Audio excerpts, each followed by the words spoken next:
Dinotopia by James Gurney.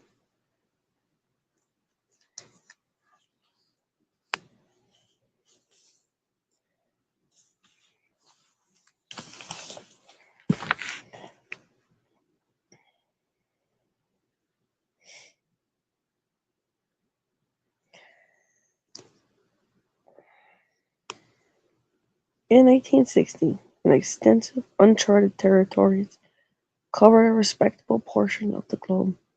Biologist Arthur Denison and his young son Will set out on a Darwinian voyage of exploration. Somewhere on the expedition, Professor Denison and Will disappeared. Neither they nor anyone from their ship were heard from again until very recently. It now appears that, through the kindly intervention of dolphins, they were transported to the lost island of Dinotopia, a land where dinosaurs and humans live together in peaceful interdependence. The dinosaurs appreciate the skills and liveliness of Homo sapiens, and the humans benefit from the wisdom and gentleness of the very much older species. The exciting, often spectacular adventures of the denizens of Dinotopia are chronicled here by the professor.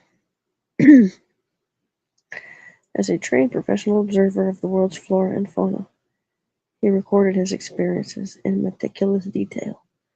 Otherwise, it would be difficult to believe the astonishing discoveries he documented.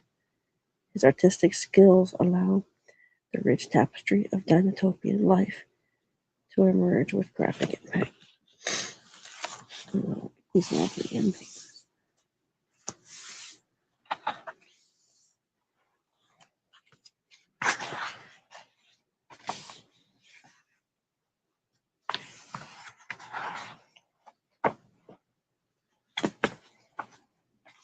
Dinotopia, a land apart from time, written and illustrated by James Gurney.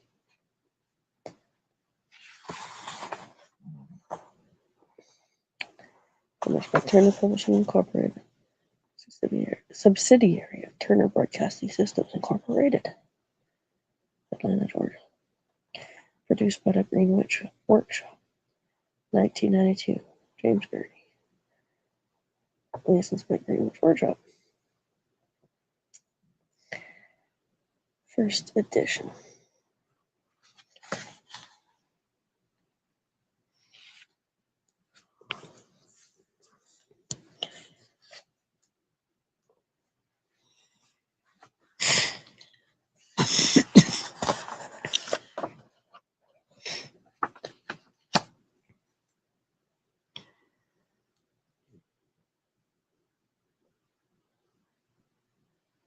Preface. A century and a half ago, Sir Richard Owen coined the word dinosauria to name what he believed to be fearfully great lizards. During the time since then, the earth has coughed up new bones faster than paleontologists can raise them up in marble halls. As we crane our necks upward, young and old, trying to reclothe those bones, with muscle and skin in a kind of reverse X-ray vision, we keep asking ourselves,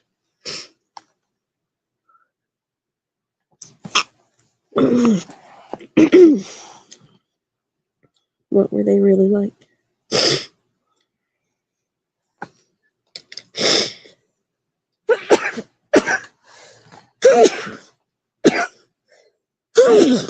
Oh.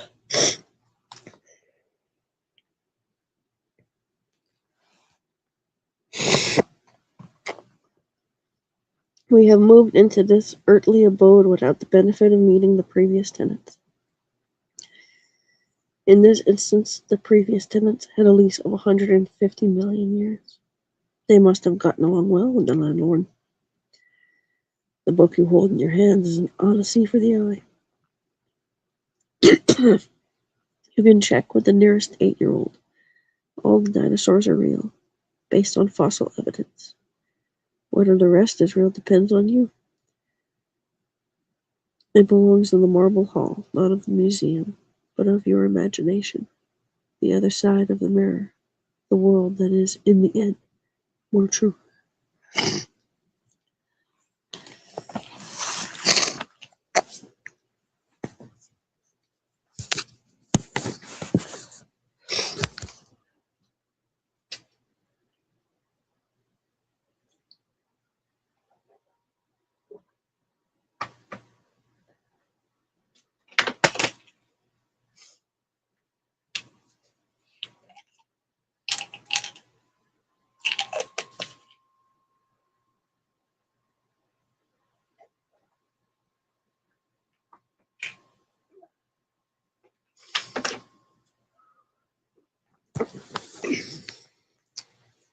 Dinotopia.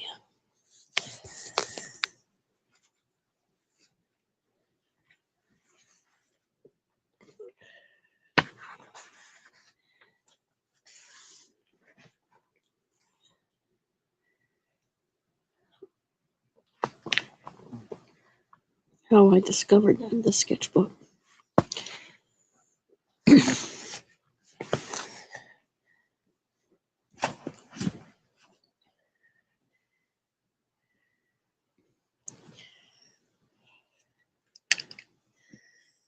Nearly a year has gone by since I first made the discovery.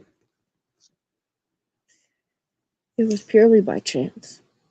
I was tracking down some information about the spice trade in China, and my eye fell upon a curious old leather-bound sketchbook. The university has hundreds of original manuscripts like it. They have all been catalogued, but few have been studied in detail. At first it seemed to be just another sketchbook diary of a forgotten explorer. All the names were unfamiliar to me. Dinotopia by Arthur and William Dennison being the account of our adventures and discoveries on a lost island.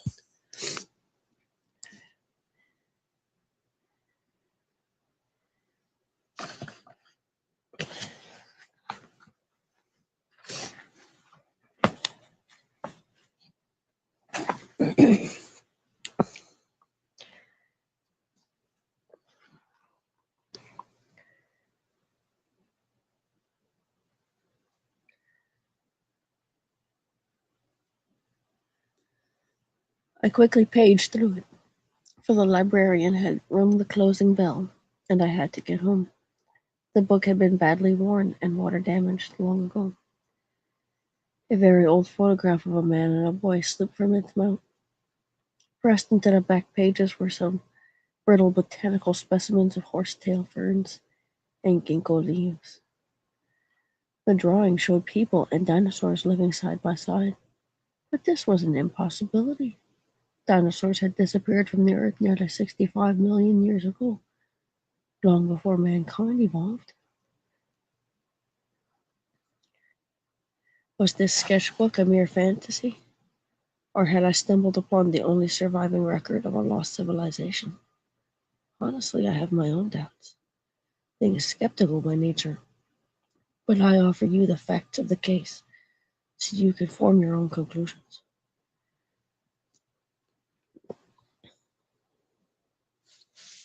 James Gurney, Will Arthur Dennison.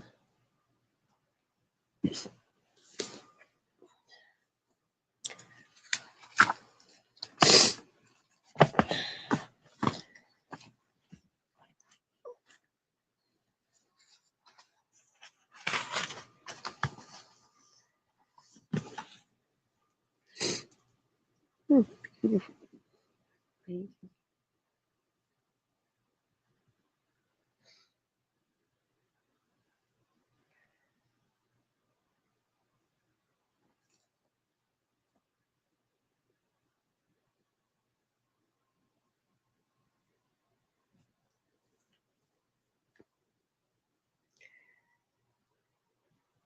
It's a truly beautiful painting.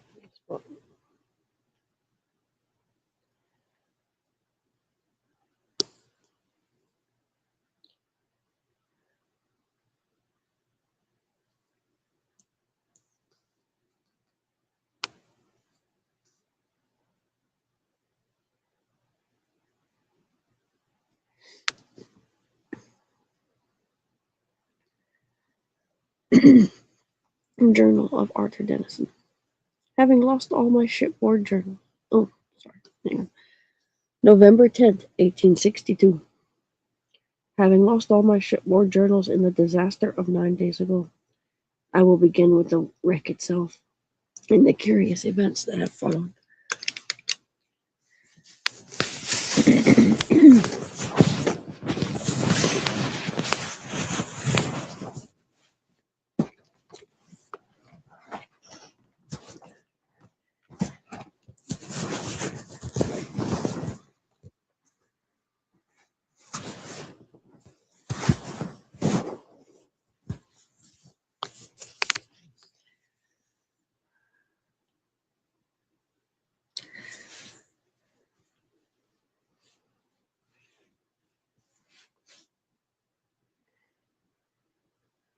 Alas, our schooner, Venturer, has perished, along with all hands, save only my son Will and myself. We had been 2 years at sea, departing Boston on a voyage of discovery, through which I hoped to distract my son from the recent loss of his mother, and to assuage somehow my own grief.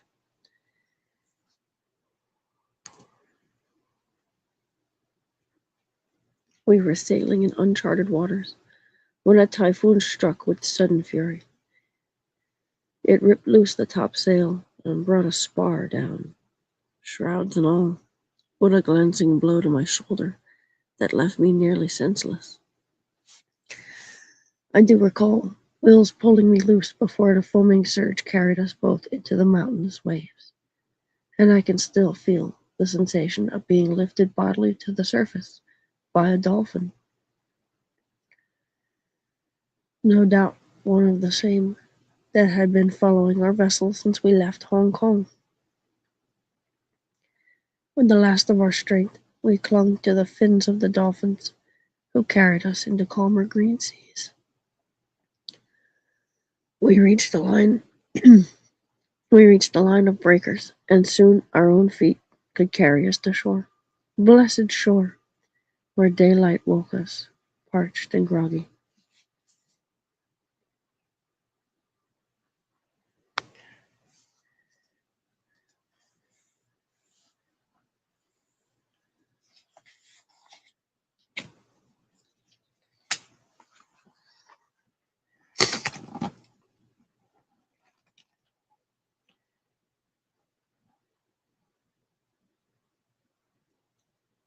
A strange sign of life.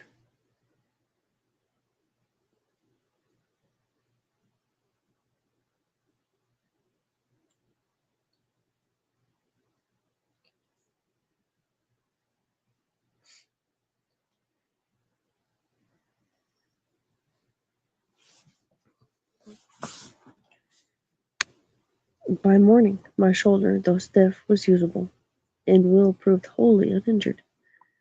We searched the shoreline for a sign of the ship or our companions, sadly in vain. But we did find, to our delight, a freshwater stream to answer our raging thirst. The dolphins followed our movements from a few hundred yards seaward, leaping and chattering, from all appearances trying to get our attention. In any case, I waved back, and Will hallooed as well, with the hope of reassuring and thanking them for our deliverance.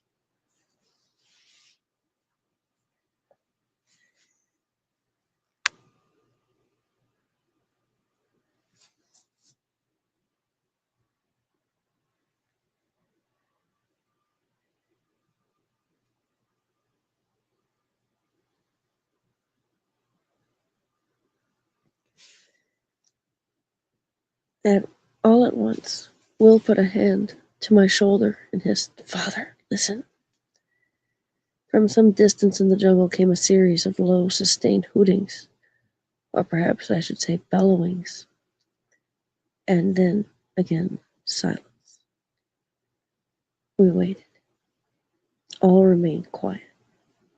Eventually, urged forward by our own need to escape the hot sun, we crept into the jungle.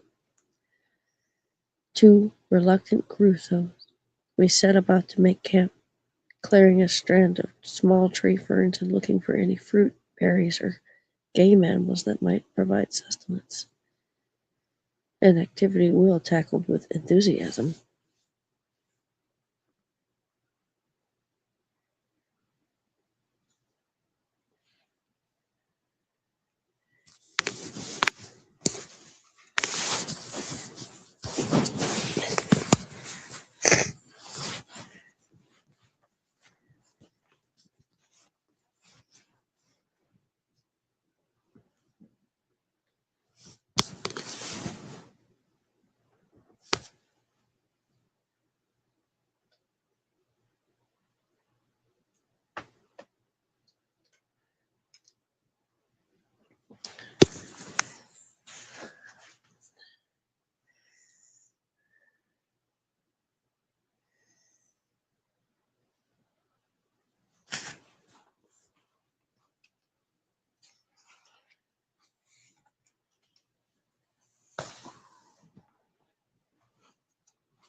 The plants resembled ancient types, living relics of a bygone age. Ginkgo,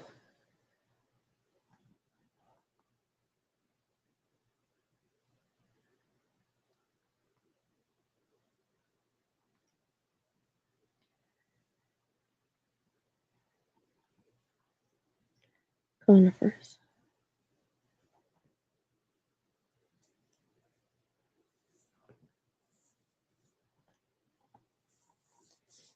magnolia,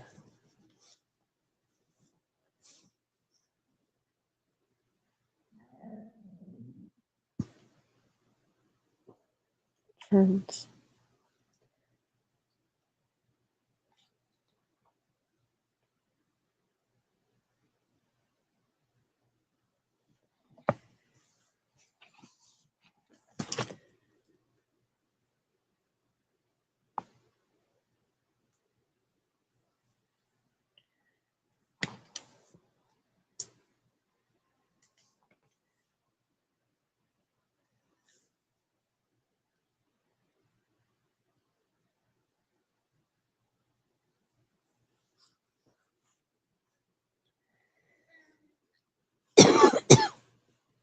I was just preparing a brave speech for my son when a creature appeared, hog-sized but somewhat resembling an iguana.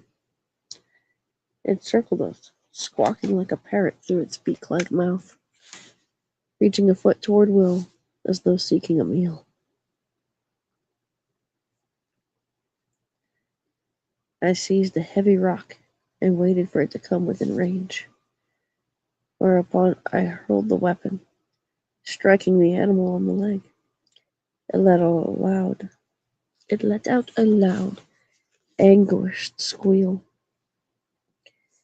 Instantly the bellowing began again, as if in response, and now much closer. The creature was not seriously hurt.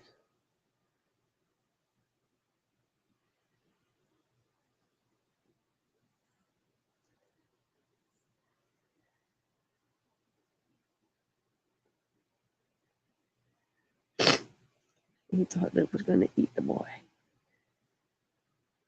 That pink is gorgeous.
Puppy.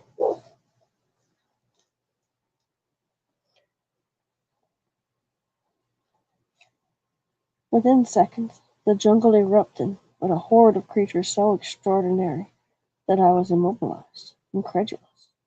Not so Will. He seized me and started to drag me toward the water. Too late. Moving with terrific speed despite their size, the creatures surrounded us, displaying an armament of horns and club-like tails. Their stamping and bellowing deafened us. I realized that we were being threatened, and I hesitate even now to set this down, by living members of the class of vertebrates known as Dinosauria.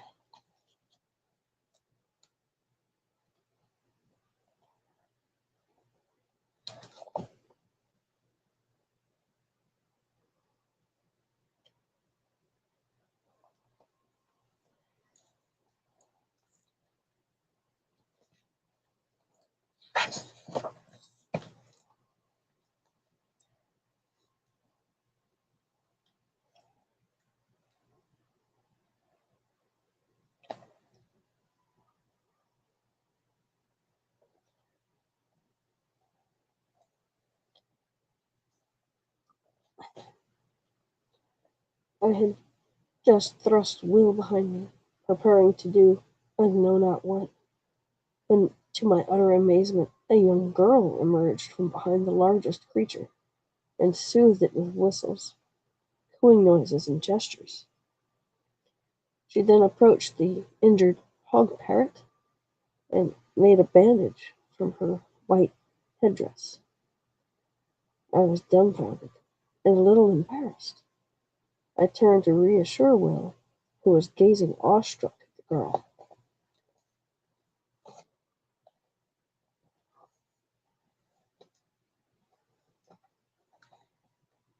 She spoke in a reproachful tone to us, using a language in which I seemed occasionally to hear a familiar word.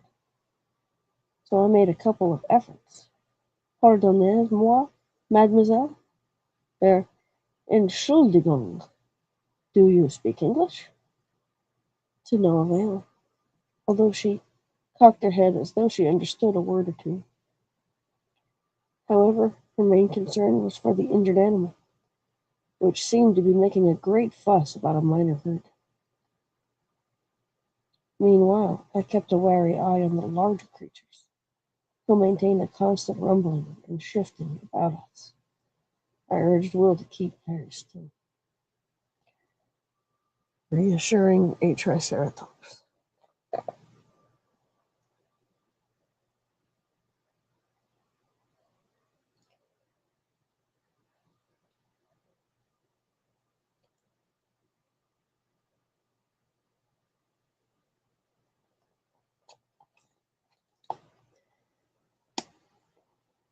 At last the hog parrot, which had been watching us intently, squawked out something like "Och, enki leash, yank." There followed a lively exchange of hoots, rumbles, head bobbing, and foot stomping, until, of a sudden, the hog parrot was lifted on to the back of another of its kind, and the entire menagerie disbanded, judge, jury, lawyer, and clerk, leaving us alone with the club-tailed bailiff and the girl herself, who beckoned us to follow.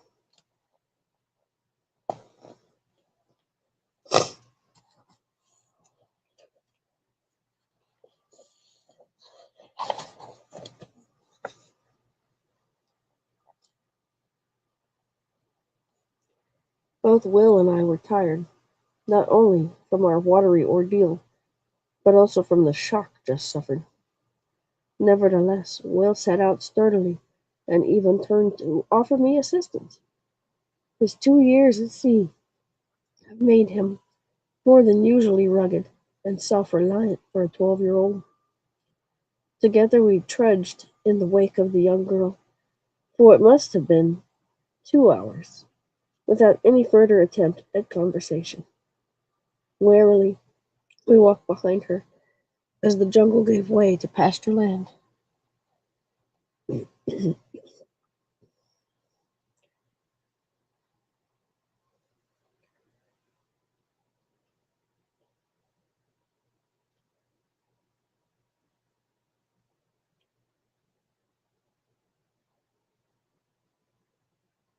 road was twice the breadth of those in America. In the muddy places I measured wheel ruts 15 feet apart, accompanied by hoof prints, not of horses or oxen, but of 3, 4, and 5-toed giants. The girl and her escort led us to the heart of a large ranch, where we could see, coming and going from high stone doorways, more of the dinosaurs, including several of the family Iguanodontidae, with whom I was already well acquainted. To my astonishment, these creatures, which so recently had threatened us, were allowed to roam free of fences or harnesses, strutting about like roosters in a farmyard, and accorded the greatest respect by all of the people.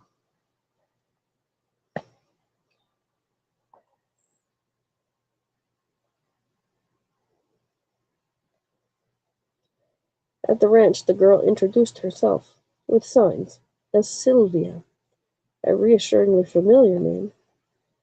Her parents are Giorgio, Giorgio and Maria Romano.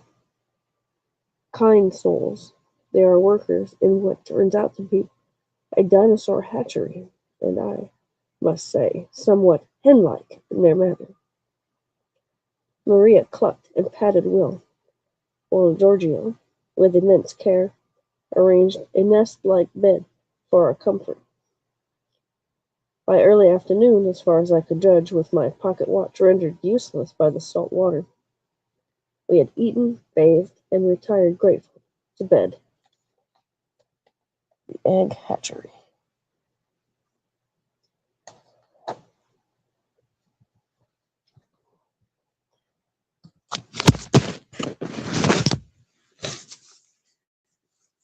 No.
creatures the size of ostriches care for the eggs, keeping them warm in transit.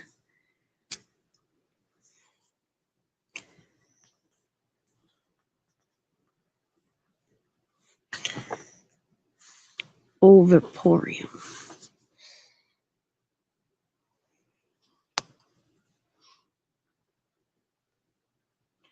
The guest bed was made in the form of a nest.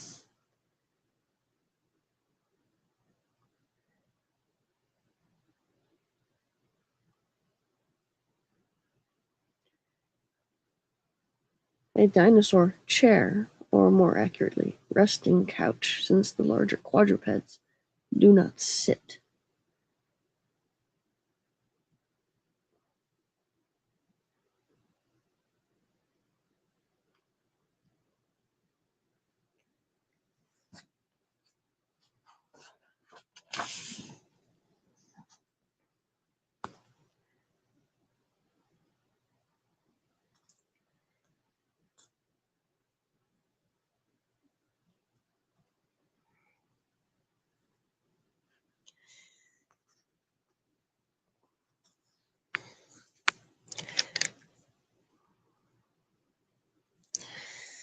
I now know how a chick feels, hatching into the expectant gaze of its companions in the henhouse. Giorgio must have been sitting beside us for much of the 18 hours we slept. Maria, meantime, had washed my clothes free of salt and restored them to me. She then offered Will some pantaloons and a shirt of local origin, hand-woven and of good substance. At breakfast, to our keen delight, we were introduced to a gentleman named Alec Orchardwine, who spoke an archaic form of English.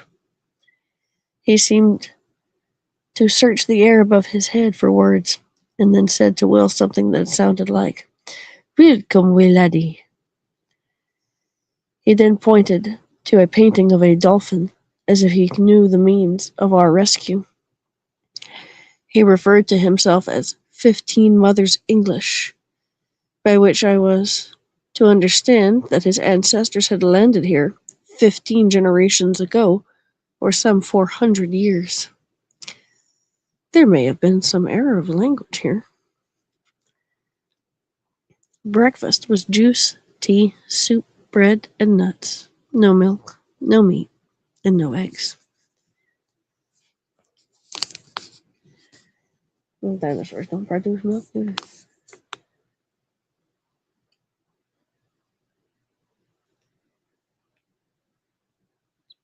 Soup, bread, and nuts.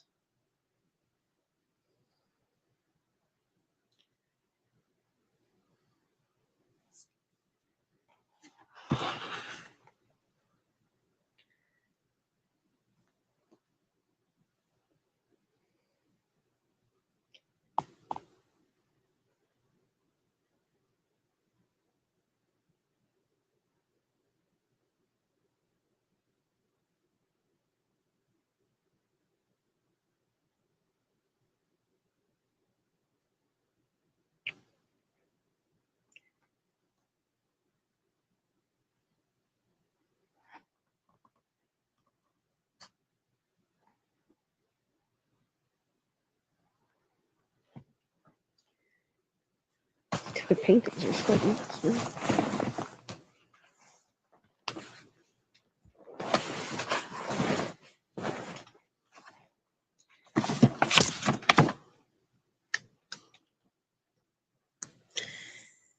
From this gentleman, I learned that we are on an island named Dinotopia,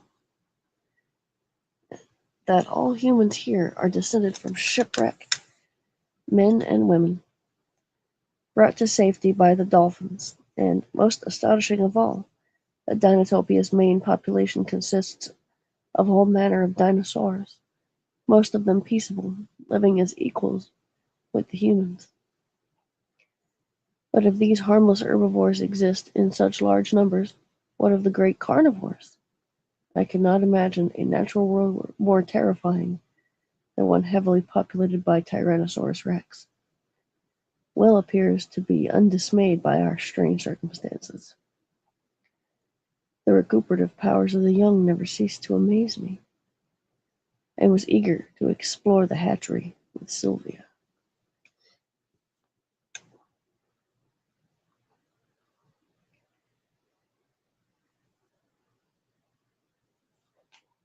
Paintings are gorgeous.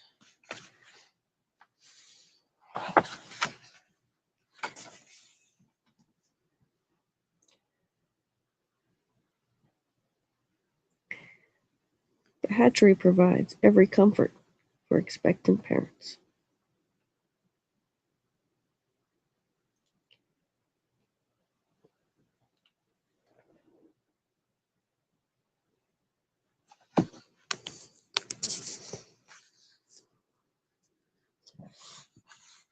Nesting room with egg basins made of hardened clay and a supply of ferns for padding. Pipe organ can be performed by large feet. Resting chamber for conversation or relaxation. Incubation room kept at about 101 degrees Fahrenheit. Warmer temperatures will change developing embryos to males. Cooler will result in more females. Basin of water over the fire keeps air humid, protecting the membrane inside the shell.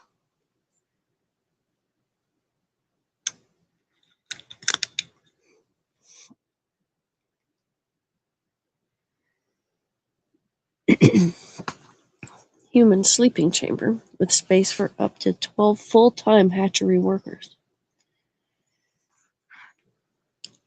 Living and dining areas for humans. Guest quarters, usually occupied by humans traveling with expectant dinosaur females. 8. Stairway to windmill for servicing gears and power assembly. And 9. The signal tower with a faceted quartz stone.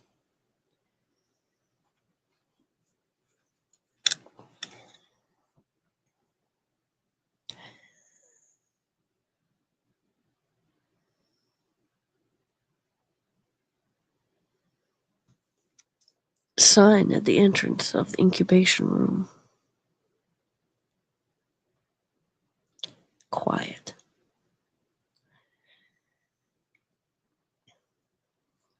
Waiting for the egg to be laid.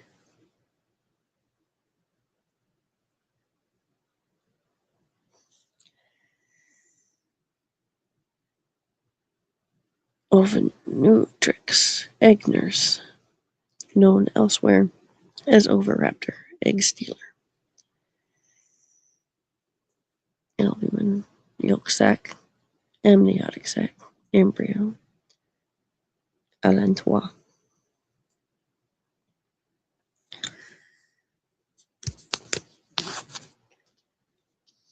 Inside a dinosaur egg, halfway through incubation.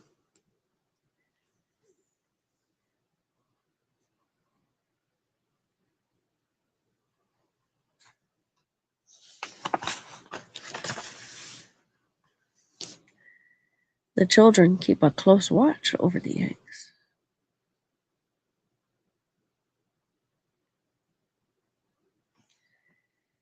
Before hatching, the eggs squeak.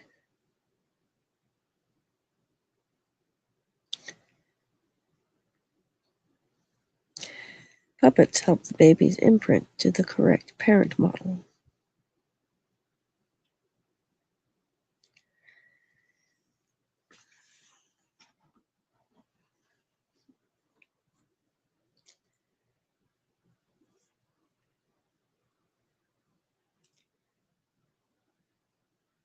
Young Myosauruses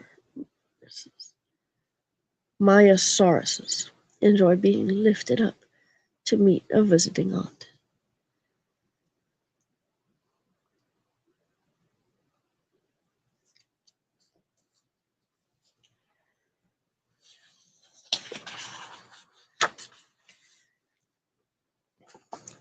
The children seem marvelously inventive and cooperative in their play. Toys are fashioned after a child's favorite dinosaur, Lambeosaurocycle. Lambeosaurocycle.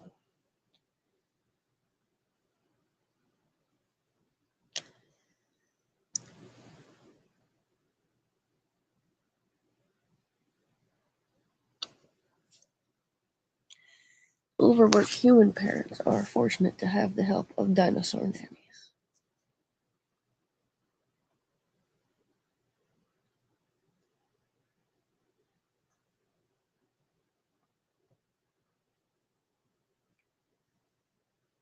Ball filled with burdock flowers, a dinosaur catnip.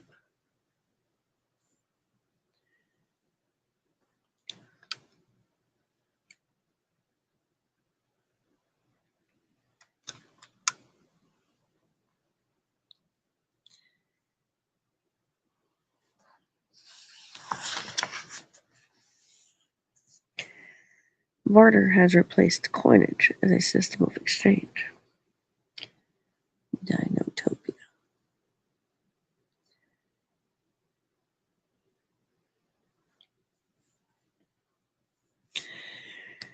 Giorgio and Alec coping with an injured foot of a hard-working brachiosaur.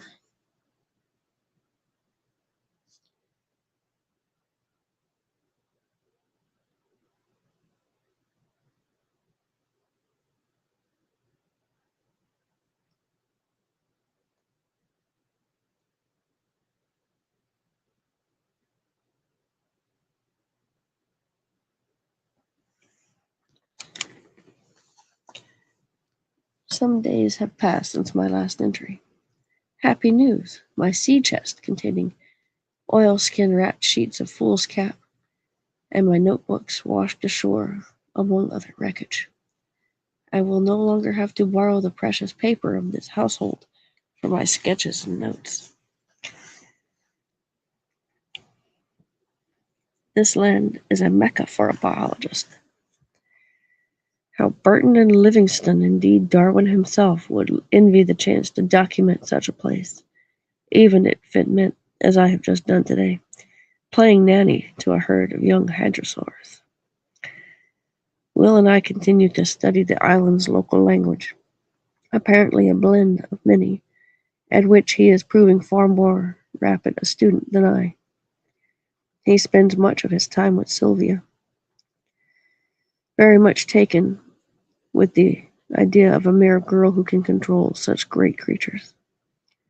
He is eager to learn how to do so himself, even assisting Sylvia with her charges, all the youngsters who help at the hatchery.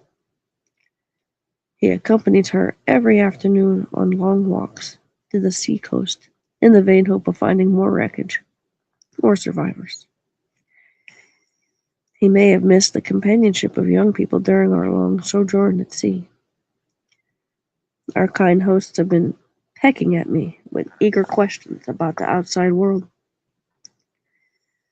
I have told them a little about Darwin and Huxley's new theories, and have described, to their infinite amusement, the recent display of life-size dinosaur models at the Crystal Palace in London.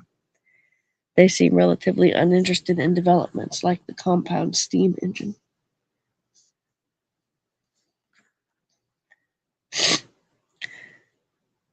Oh, compound steam engine sounds like something interesting indeed. My own inquiries are met with remarkable frankness, but I take little cheer in the latest revelation from both Giorgio and Alec that no one has ever left the island. As they say, no eggs have rolled out of the nest. In their view, departure is synonymous with disaster, because Dinotopia is surrounded by an impassable coral reef and system of tides and winds that prevent navigation. I cannot believe there is no way of leaving, and I am determined to do so. Moreover, Will and I are expected to register our arrival at a place called Waterfall City, and to supply a list of our skills. This sounds too much like regimentation to me. but I shall for the time cooperate. However, I must gain command of the language, a matter of several weeks at least, before planning any further. The time has come to move on. Giorgio has been watching the road for a vehicle to take us south along the coastal route known as the Mud Nest Trail. Sylvia and Will have borne the prospect of their parting better than I would have expected, though from their whisperings I wonder if they have not been working up plans to see each other again.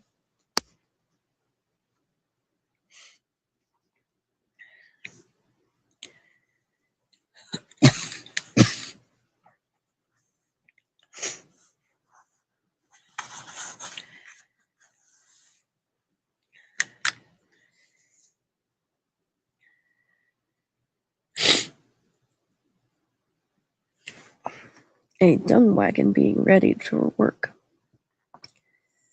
This vehicle, the only transport available for our journey, is certainly no Cinderella coach.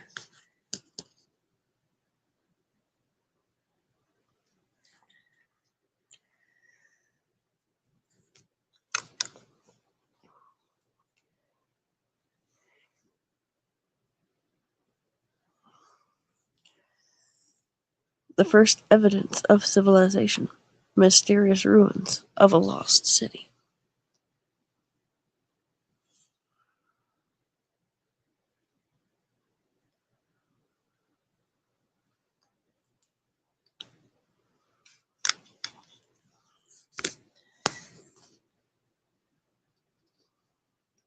We have been a day now on the road to Waterfall City, having won the blessing of the entire hatchery, human and dinosaur alike, to depart. Our transport, a dung wagon, is a more ill-smelling vehicle than any I have ever encountered in London, New York, or even Philadelphia. We are the only humans aboard.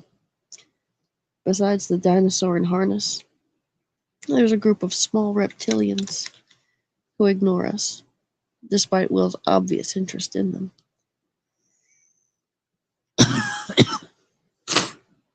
They are long in conversation in a language that sounds to me much like the squeaking of wheels. But I do hear time and again the word Puktuk, which I have understood to be a city of some size and sophistication that lies along our route.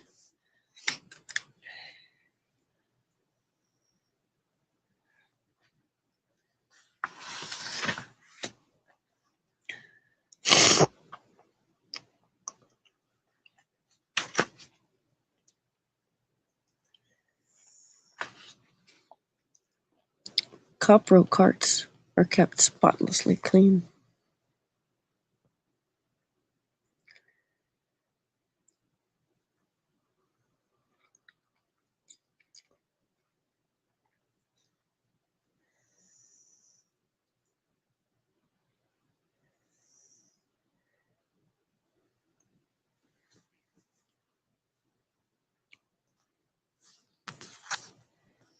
Large cities often have conveniences. Method for descending stairs.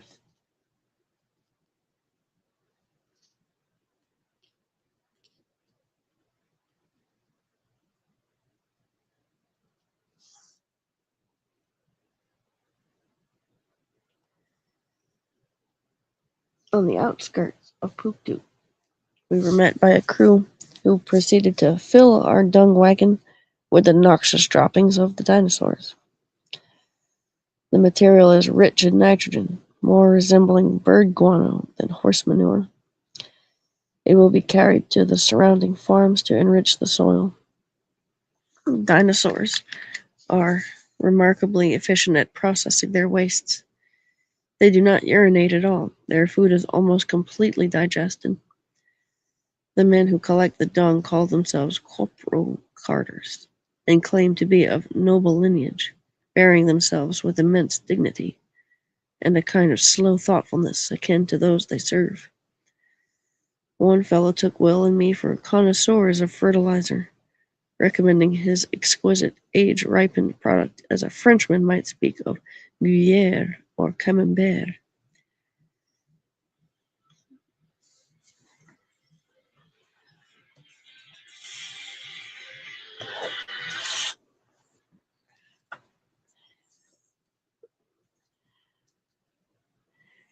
Simultaneously, Will and I pleaded urgent business in the nearby city of Puktuk and left as rapidly as politeness allowed.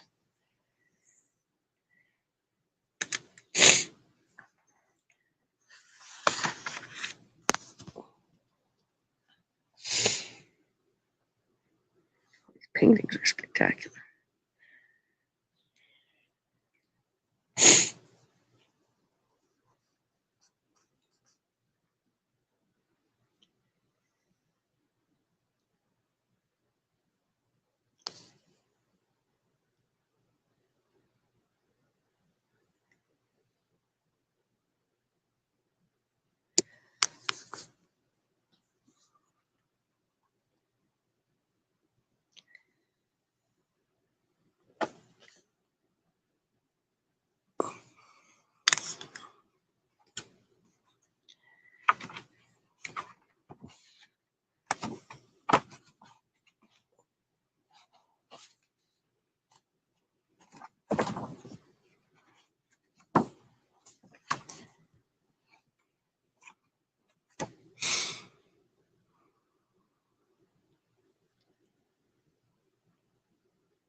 A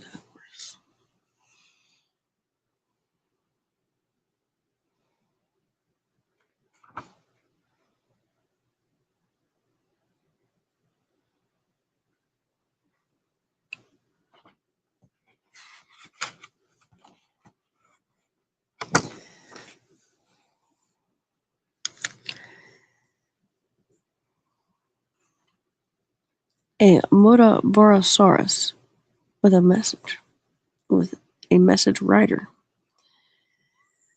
Each small dimorphodon can memorize messages and will deliver them to various destinations, somewhat like a cross between a carrier pigeon and a parrot.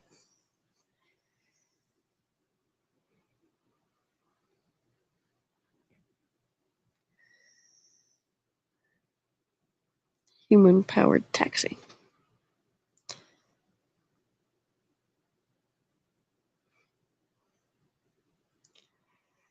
The signs were written in a strange script. Scrolls, new and used.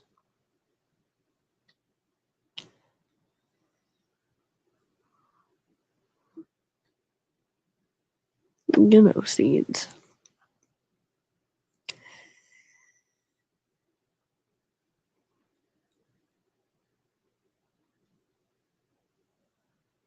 Free advice. Traffic guide. To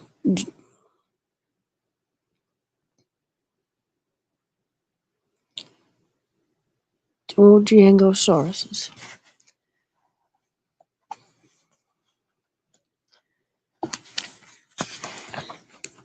This one's offering free advice.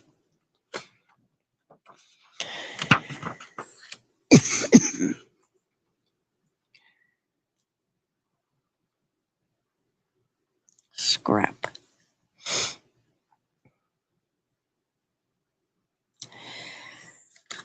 We have spent all day about the streets of the city, Will and I both agape.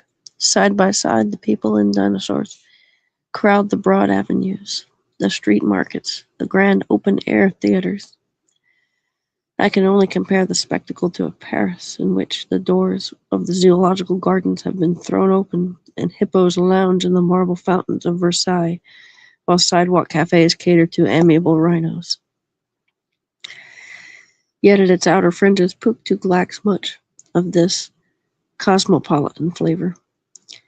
In the gathering darkness, carpenters and wheelwrights, potters and tinsmiths were still at work, accompanied by much banter and laughter.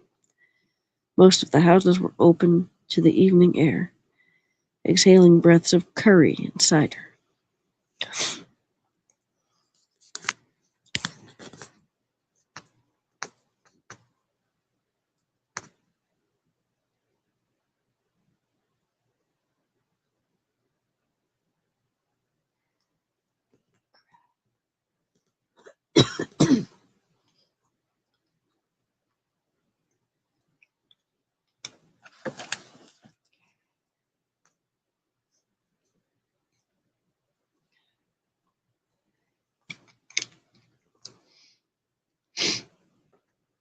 Will and I were debating the possibility of getting some food when a shadow detached itself from the nearby gloom and addressed us in rusty English. "Shipwrecked, are you? Lost?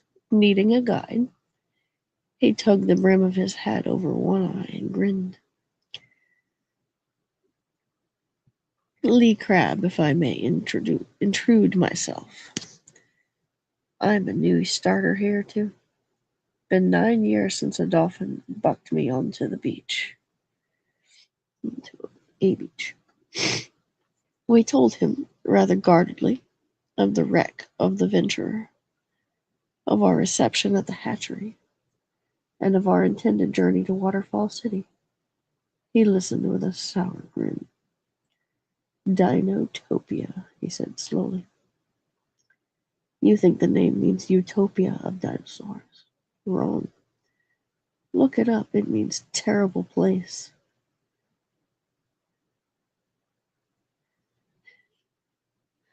This is true. I know. I've seen it. The skinnies are the slaves of the scalies. We're all slaves, hatching their eggs, hauling their dung, or like me, I'm a slag man. Escape? Not today, nor tomorrow. You've had your last grog and your last roast mutton, my good friends, my good skinnies.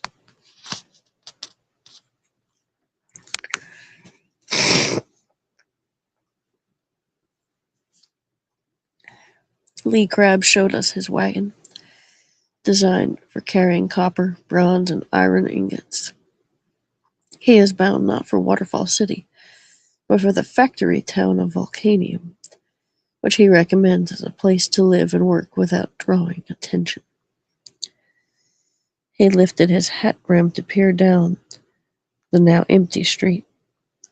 He then confided his extraordinary plan for escaping Dinotopia. Apparently, it involves creating gunpowder from the dung with, he assumes, my scientific help. It sounds absurd to me, and there is something in Mr. Crab's manner that does not put me entirely at ease. But at the moment he's the only person who has echoed my own desire for returning home.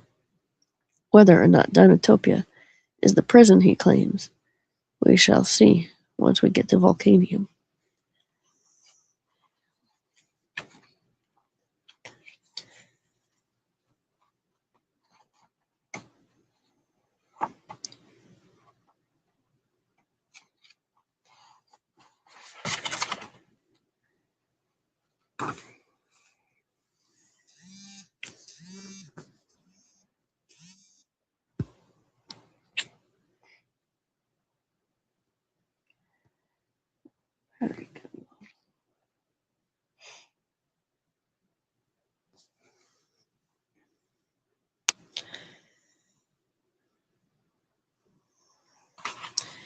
Because dinosaurs take pride in their immense strength, they do not look down on heavy work. Gastrolith, a pachycephalosaurus.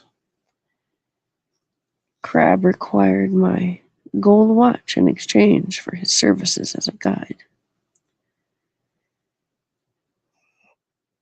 Oh.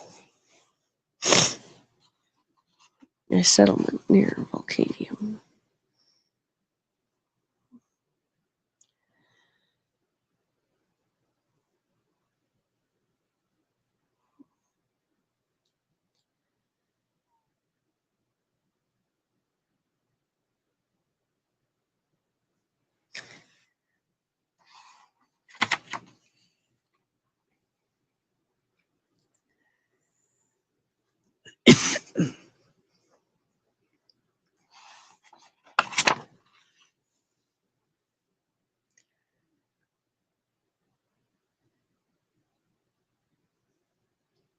The casting and forging room, overlooking the caldera. Ruteodon helps with the bellows.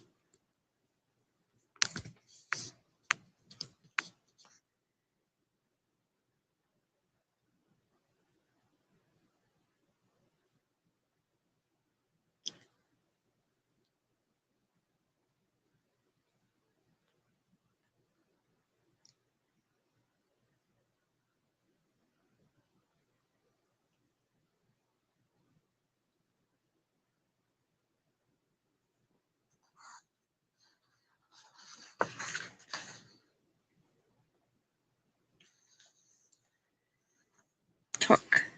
Timbu. On reaching Volcanium, Crab set to work to earn some credits. His dome-headed companion, Gastrolith, turns one of the large wooden devices that operate the lathe room. It would seem that Crab more often does the bidding of Gastrolith than vice versa.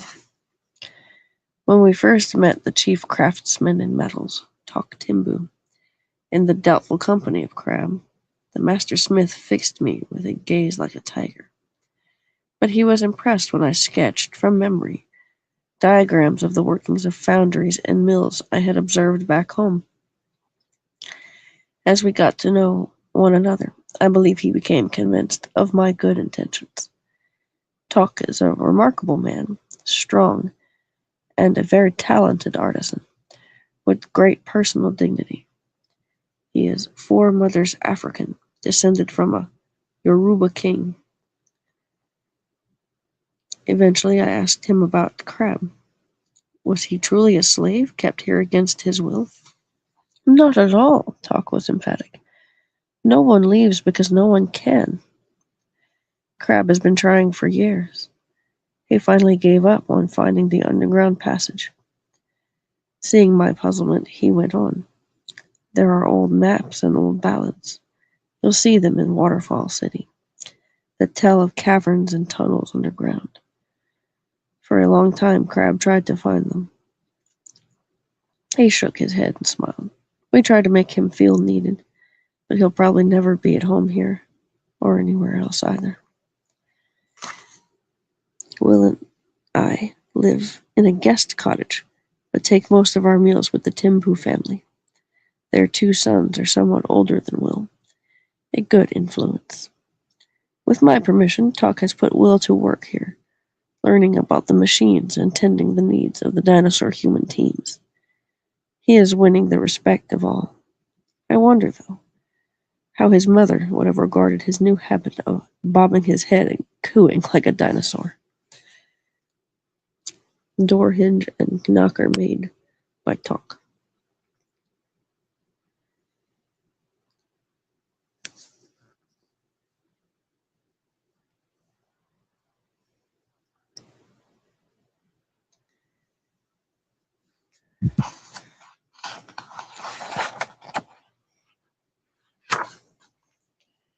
Arrival of a Skybax rider.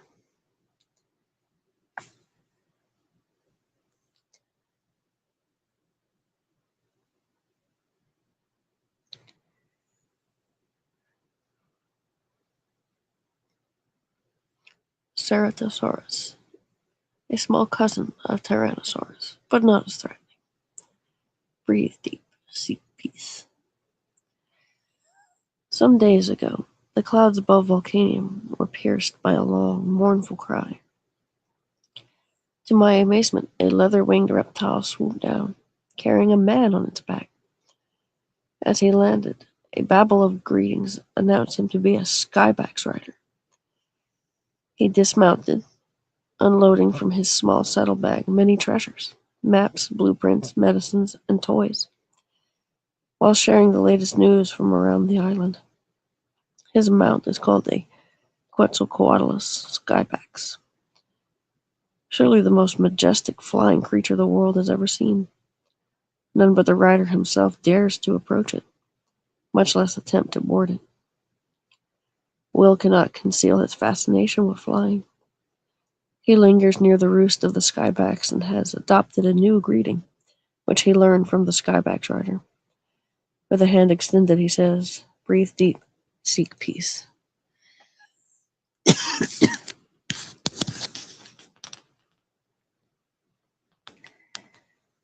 Talk told us that the saying has its origins with the dolphins, who long ago learned to survive by carrying deep draughts of air into the darkness of the waters.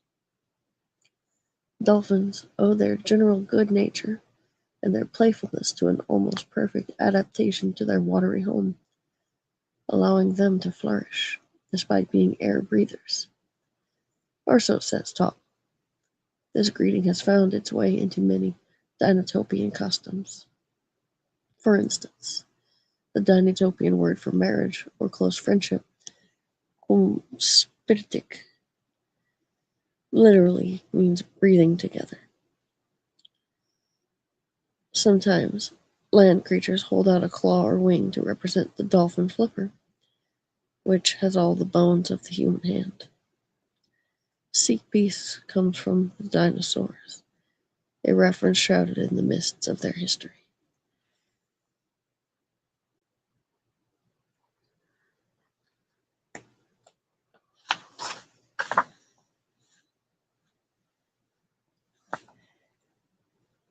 No fear of diving, walking using fingers.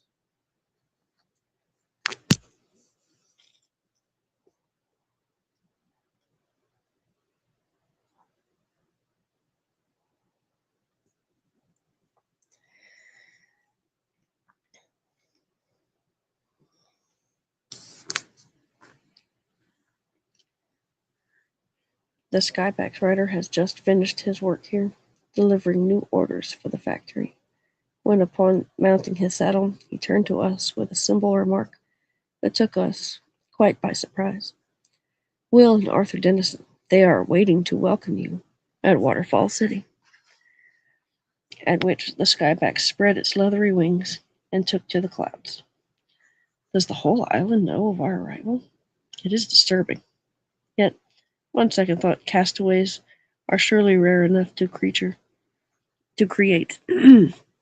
Castaways are surely rare enough to create news of the First Order.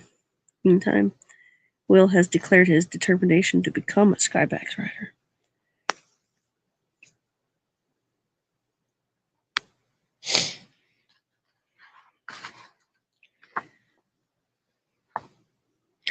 Talk making jewelry for a Stegosaurus.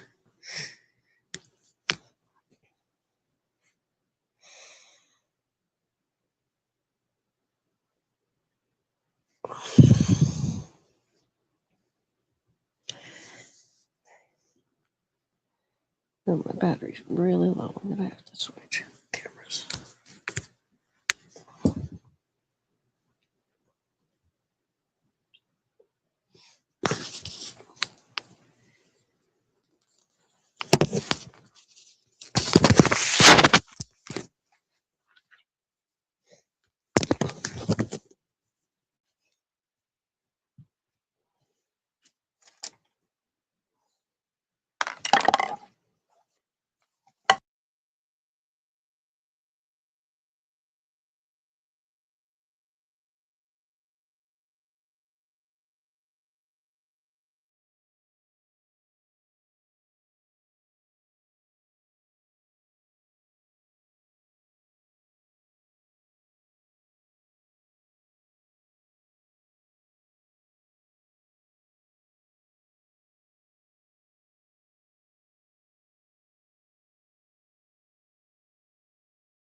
A dolphin back like yourself learning to fly, said Talk to Will.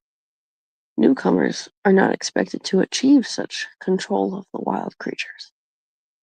But Talk has much confidence in the boy and has laid before him the course for becoming a pilot.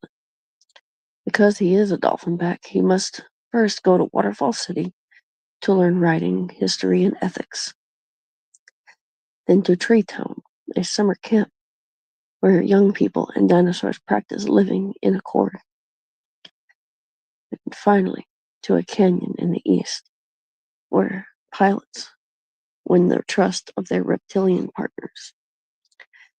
I expressed to Talk my doubts about Will's maturity. Talk eyed me and remarked, Arthur, your son is reaching out for responsibility. You must learn to let him learn. He is right. I am too anxious.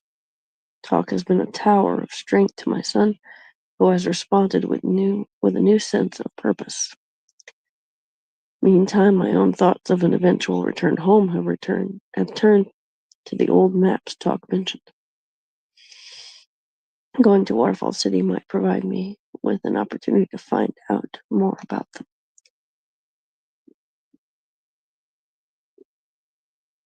Bits of Protoceratops, male and female.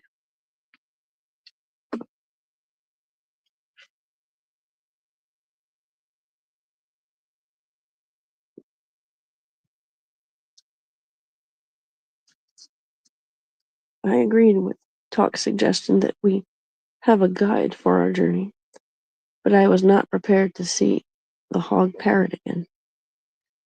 Talk pointed out that the creature is female. To be precise, her name is Bix, of the species Protoceratops multilinguus, an ambassador and translator, one of the few dinosaurs who could speak human languages. She remembered me and said, Breathe deep, seek peace, Arthur Dennison. No rocks, I hope. Evidently, she has a sense of humor.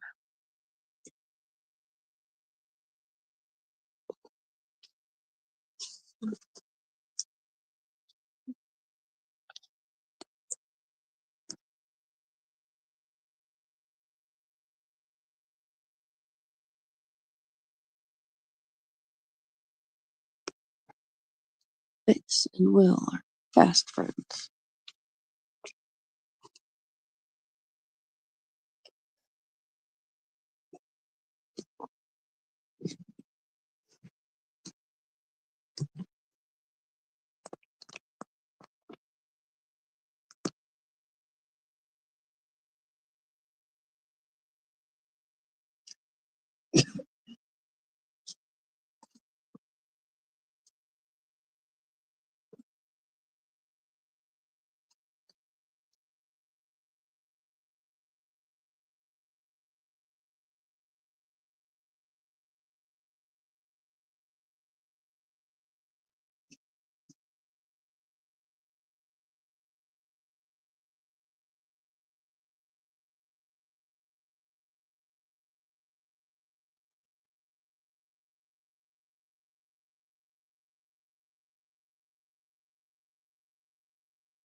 The capacity for gentle affection among these creatures is astonishing. I now understand Bix's exaggerated reaction to the minor injury I inflicted, unaccustomed as she is to any deliberate attack. She still sports a bandage, utterly useless, but I believe she is quite proud of it. Sylvia's headdress still on. They should get a new one.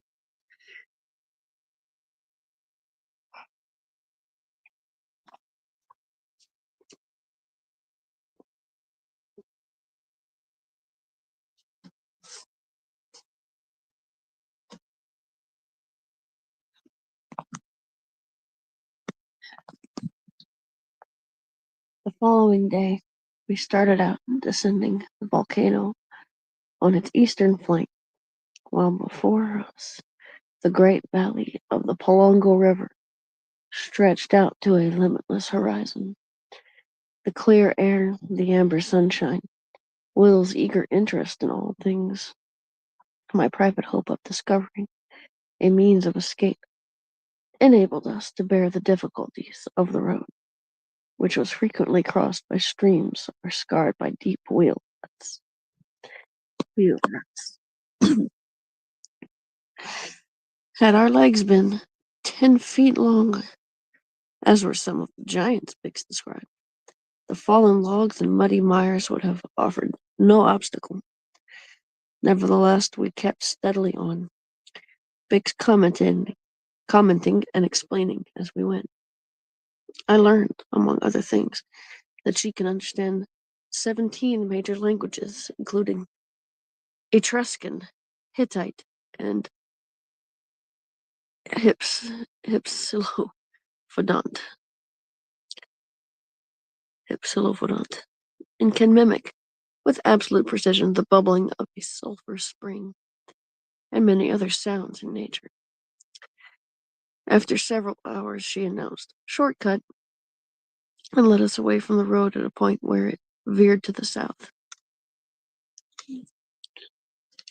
She might as well have said wet feet, for the route we now followed drew to the edge of a vast, shallow swamp. She directed us to a thicket of totora reeds, nipped off a quantity with her beak, and showed us how to bind them into a serviceable boat, much like those used by the fishermen of Lake Chad.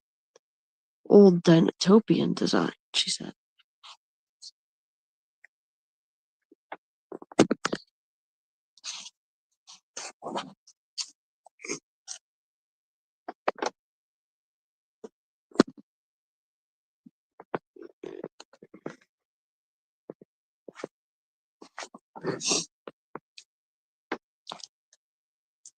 Lambeosaurus, Parasaurolophus,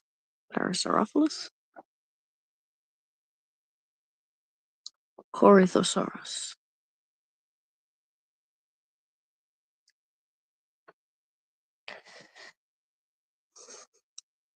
Our boat brought us to a settlement of crested hadrosaurs and their human assistants, where we spent a few days drying out in the smoky attics of their houses.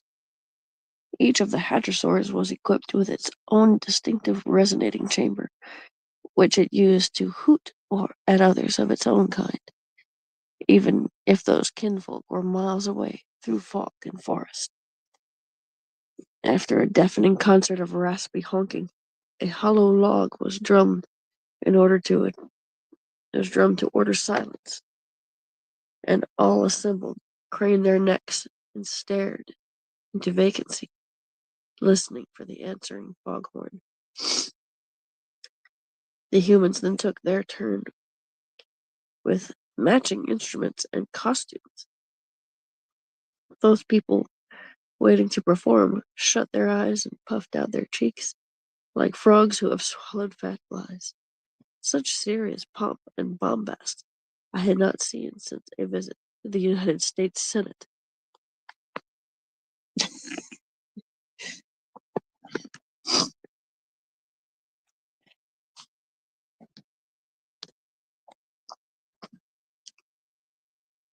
Remember, he left in like 1860.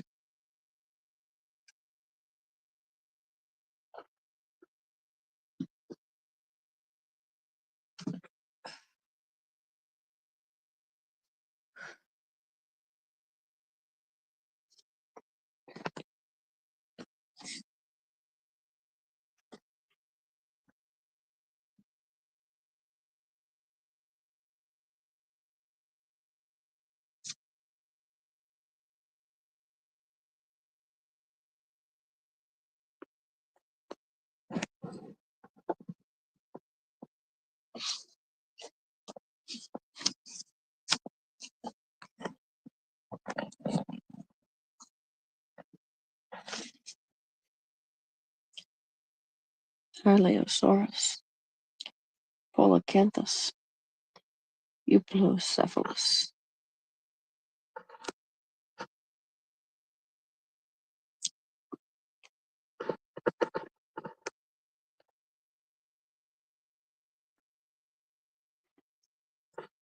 We shoved off early next morning.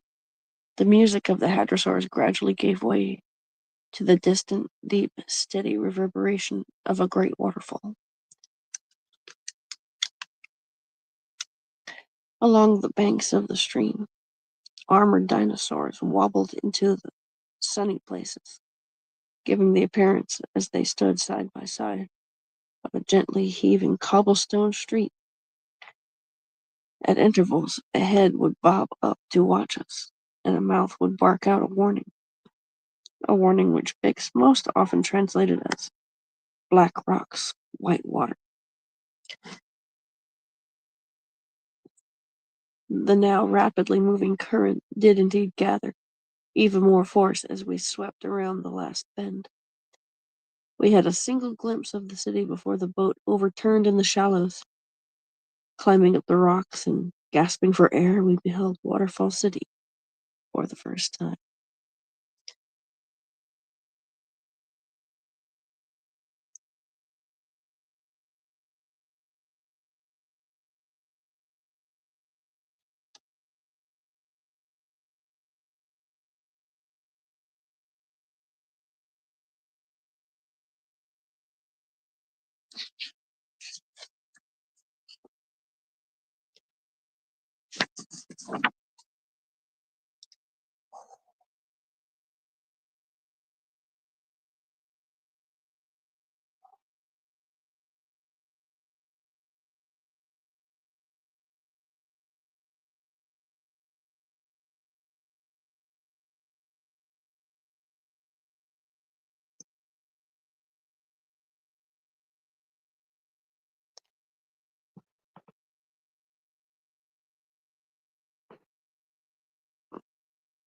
Well, I love the step pyramids there. That's something. Big globe with Pangea on it.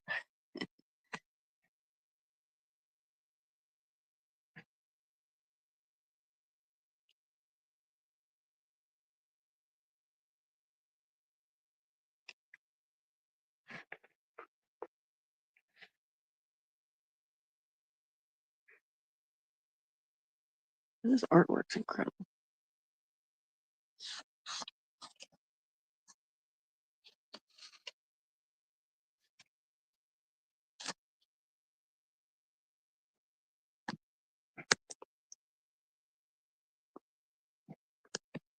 From our high perch, we gazed down on the foaming waters, wondering how we might make a crossing.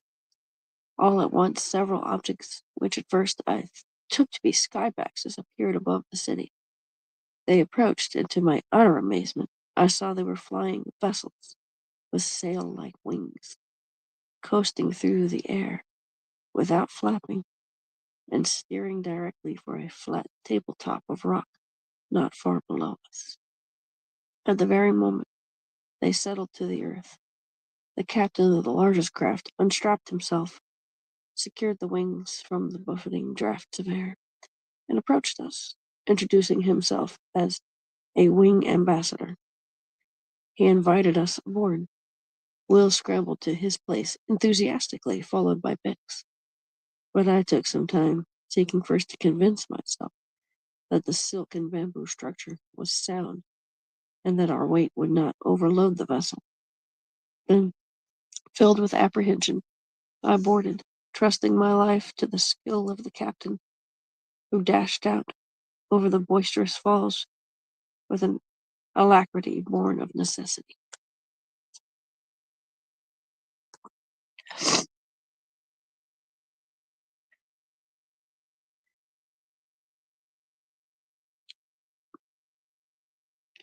Remember, in 1860,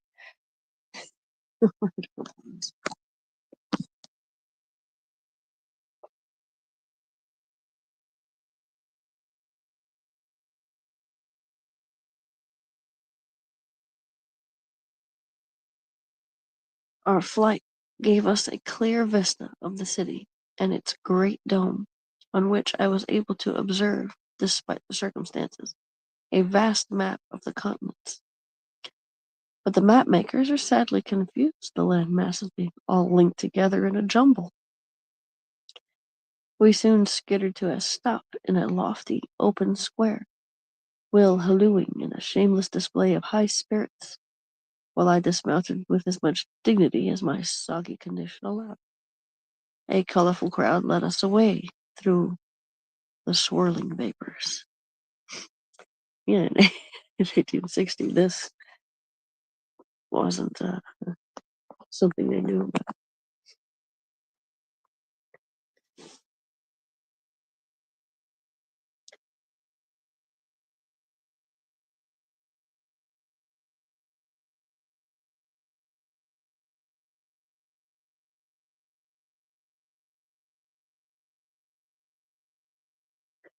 Europe and Canada practically touching.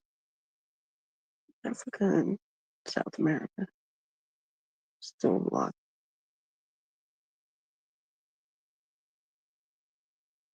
Although this should be more of a sea, Florida and all this. This was the Tethys Sea at the time.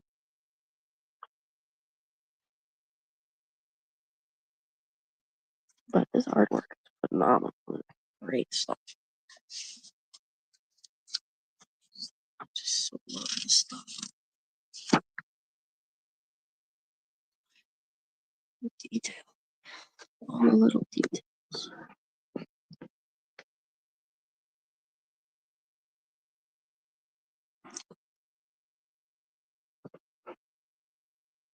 Especially the little dinosaur language.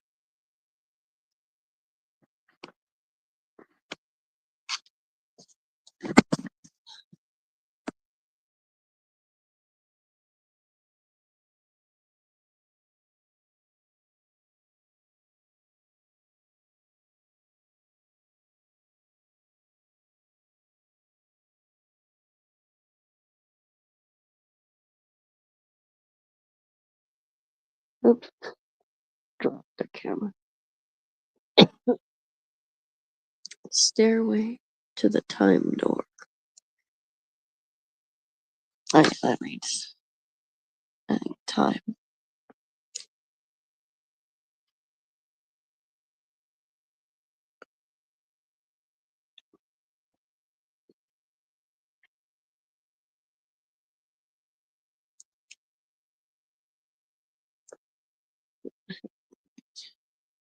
Oh, that beautiful country.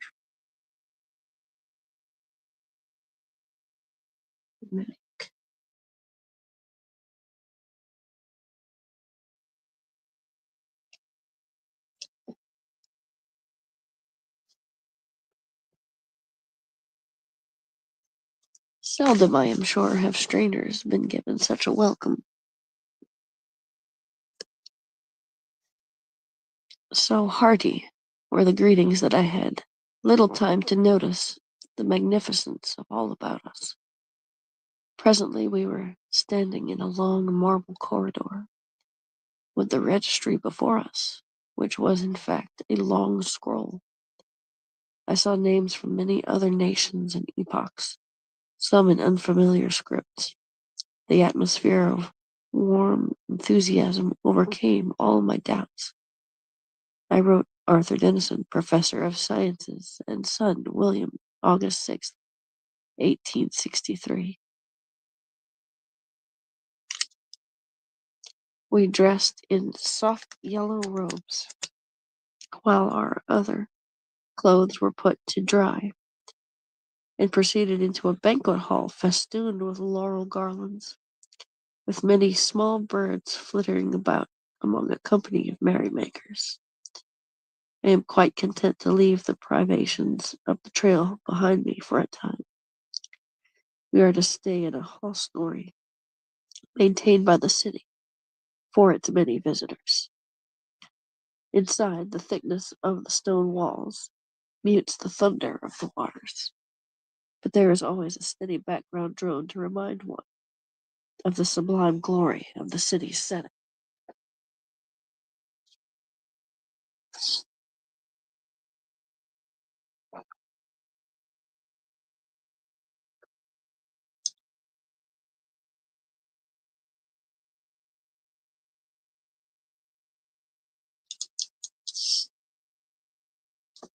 Will and I spent several days in carefree wonderings, but eventually Bick suggested we might like to begin our formal studies.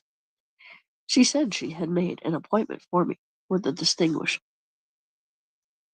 stenochrosaurus named Malik. Stenoniki.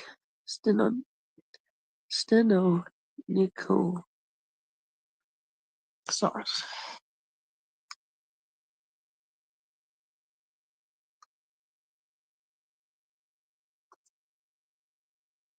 Stenonikis. Stenonicosaurus. Named Malik, the timekeeper for all of Dinotopia. Malik would be willing to instruct me about time. I met him in his museum of clocks and sundials, which I studied with great interest. He showed me his most beloved treasures, including the newest acquisition, obtained from a Skybags writer, a gold watch engraved with the initials A.D., clean and in perfect condition.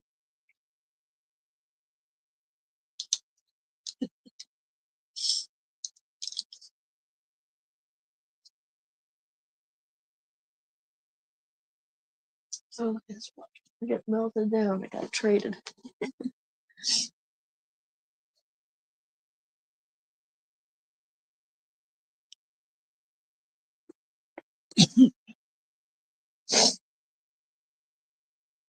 The watch was, of course, my own, the very one I had used to pay Lee Crab for our trip to Volcanium. As to how the Skybags writer had obtained it, I could only guess. No matter. Malik had begun a kind of chatter, with Biggs translating. You of the West, Malik said, think of time moving in a straight line, from past to present to future. Your Eastern brothers regard time as a circle, returning endlessly in a cycle of decay and rebirth. Both ideas have a dimension of the truth. If you were to combine geometrically the movement of the circle and the movement of the line, what would you have? He snapped his mouth shut and peered at me with an uncanny resemblance to my old schoolmaster.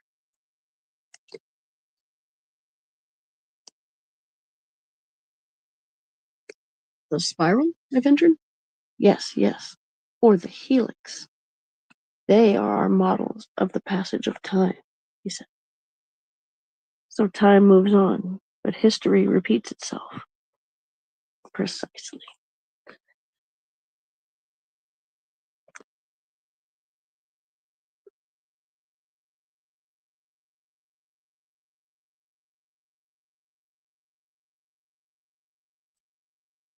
Apparently with some satisfaction. Won't you come with me and have a look at our helicoid geochronograph?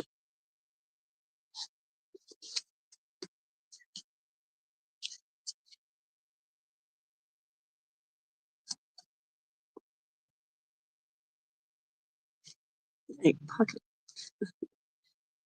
crystal beacons relay signals throughout the land. We passed through another door and entered a chamber inside the spherical dome. A creaking wooden device, powered by water, turned a gigantic stone pillar.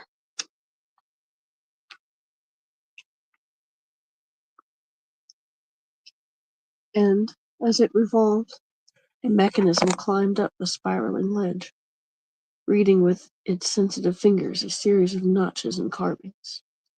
At intervals, colored flags would rise, whistles would sound, or pebbles would drop down on brass bells. What hour is it? I asked, reaching instinctively for my pocket watch. Malik took a step back. Time for Kentrosaurus to hatch. Time to plant the millet. Time for the magnolia buds to open. Professor Dennison, I'm afraid you persist in thinking of time as numbers. You think of meaningless units of time, weeks, hours, minutes, based on what? Movements of faraway planets. Of what use to us is that? Why not pay attention to the precise 30-year life cycle of the bamboo?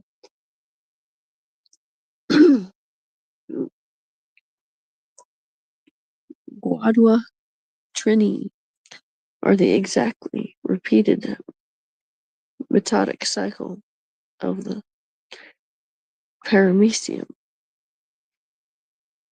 The whole earth has a heartbeat.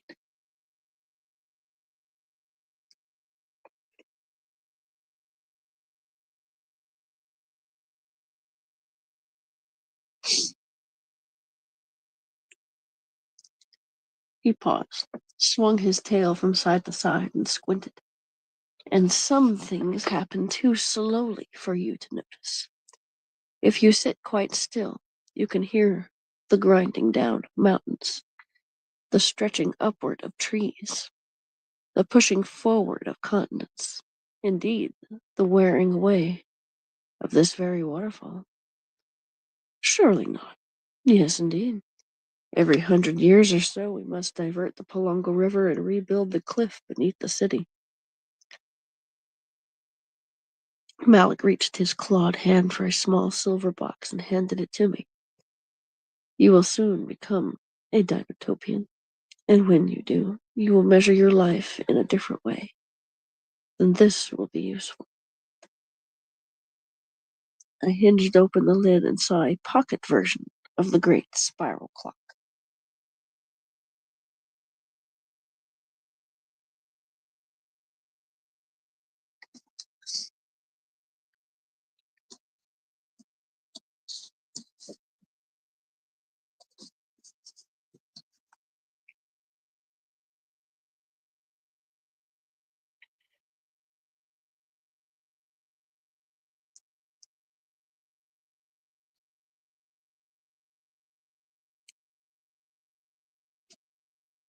When dragon horns can be heard above the roar of falls, apprentices begin at an early age.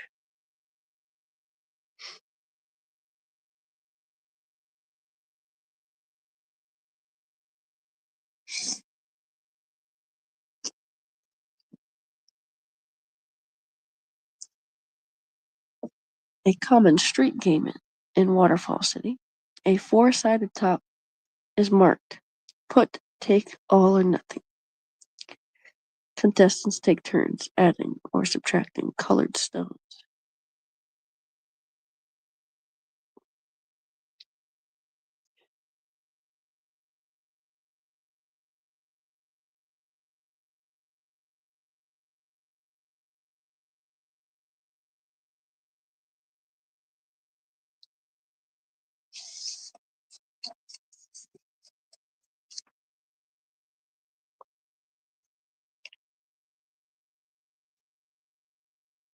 Nala.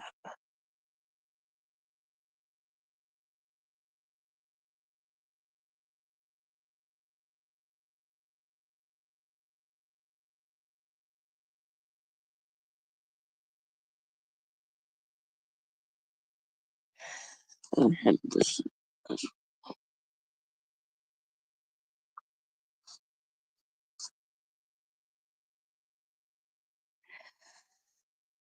wonder.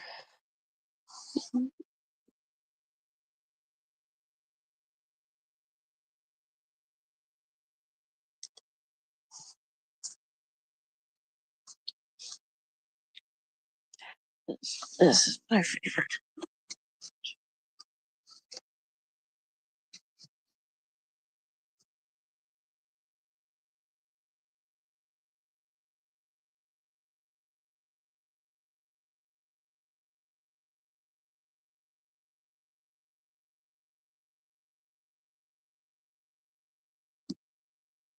Bix then showed us to the library. A curious gentleman who called himself Nalab greeted us at the door. His eyes twinkled. Learning to read? He asked. We use scrolls instead of books. Dinosaurs don't like to fumble with turning pages. A growl tore the air, and a Deinonychus craned his head to peer at us.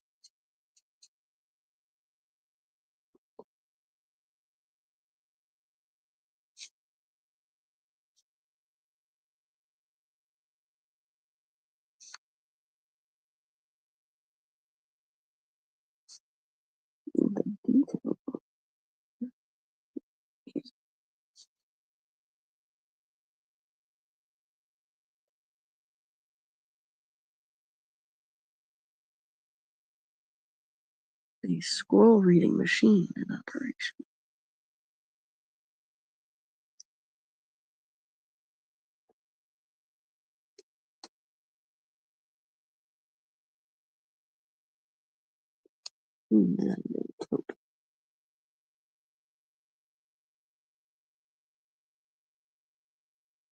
Now, this is obviously a simple cipher. Translating it to modern as it stands American English letters.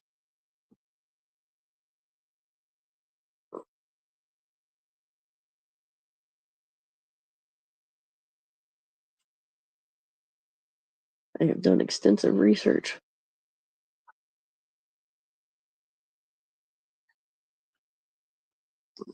Ancient scripts.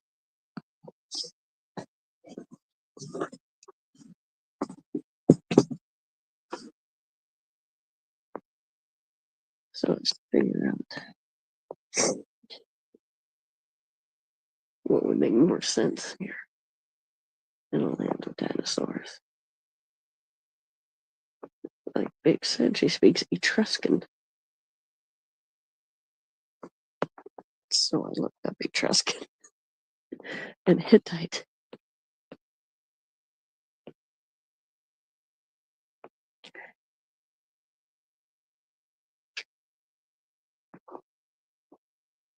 Our host smiled. This is Enid, our chief librarian, he said. Perhaps he will show you his scroll reading machine. Another growl, and the machine rattled to life as Enid strained at the treadmill. Gears pulled the paper down past the viewing area and onto a reel in its base. Dinosaurs do their best thinking when their feet are moving, Nala explained. It comes from their ancestry. The early Dinotopian dinosaurs left footprint messages on stream banks. Directions, warnings, poems, even jokes and riddles.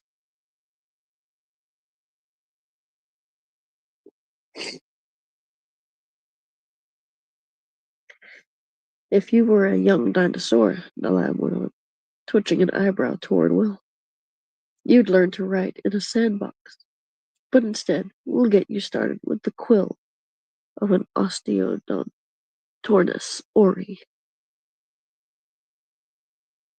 After his very active experiences at Volcanium and the hatchery, Will disliked the idea of being shut in with musty scrolls.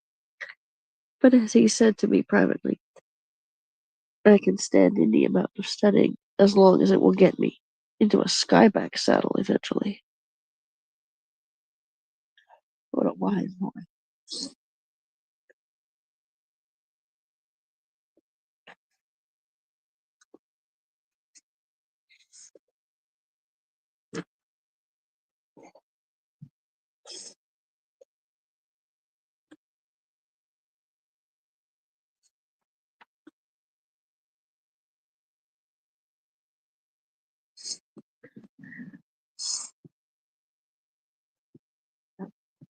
Sniffles.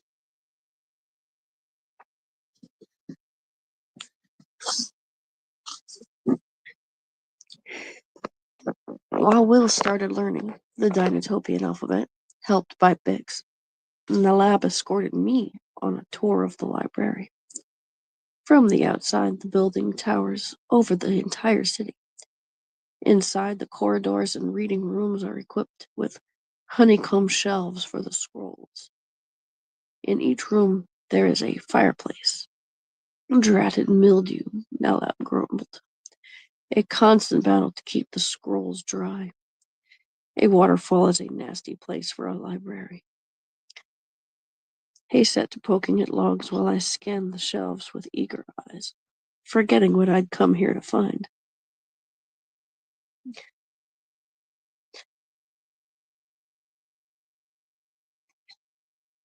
They should make the scrolls out of something more water resistant. Vellum. He set to poking at logs while I scanned. Okay. By comparison to this vast storehouse of ideas, the Library of Alexandria would have seemed a puny collection, cataloging only the few short millennia of human wisdom. Dinosaurs have mused and argued and dreamed and reasoned for tens of millions of years, watching all things from their calm, wrinkled eyes. I managed to translate just a few of the titles. Songs of the Sea Turtles, How to Make Gold, Paleozoic Poems, Lessons from the Bee Dance, The Care and Teaching of Humans, Perpetual Motion Mechanics, a compendium of helpful fungi, masterpieces of termite engineering.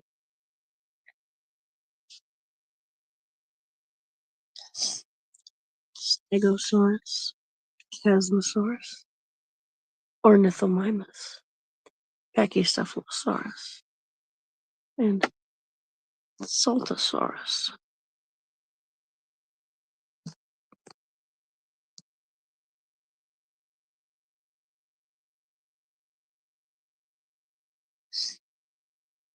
Mm.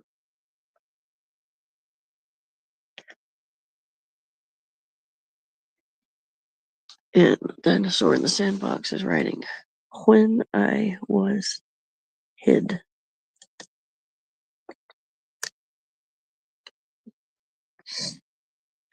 Actually, most Dinotopian writing is not even copied onto the scrolls. The hazy ideas, the gossip, the dull anecdotes, and the bad jokes are written out in the sandbox, where they can easily be erased. The three-toed dinosaurs are always the scribes, explained Alab. They're fine dancers, with good, clear footprints.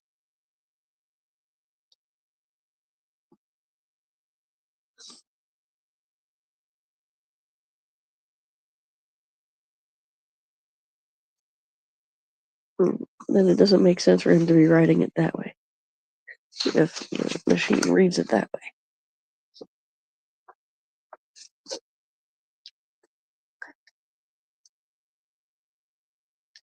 Unless he's writing it sideways. I mean, I guess he could be.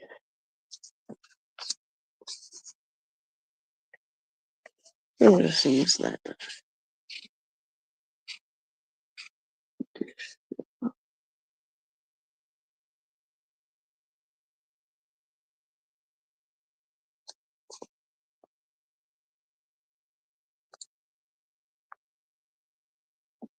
Northwest Pyramid.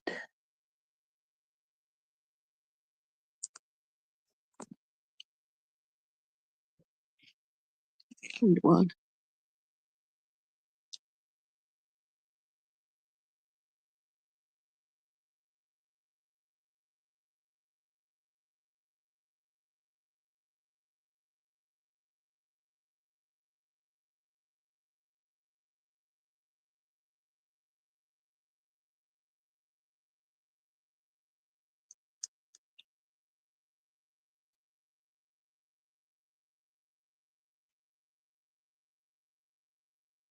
At Nalab's suggestion, I climbed the pyramid that loomed above the northwest corner of Waterfall City. Enshrined at the top was a tablet that translates as follows: Code of Dinotopia. Survival of all or none. One raindrop raises the sea. Weapons are enemies even to their owners. Give more, take less. Others first, self last. Observe, listen, and learn. Do one thing at a time. Sing every day. Exercise imagination. Eat to live. Don't live to eat. Don't. Remaining text. Missing.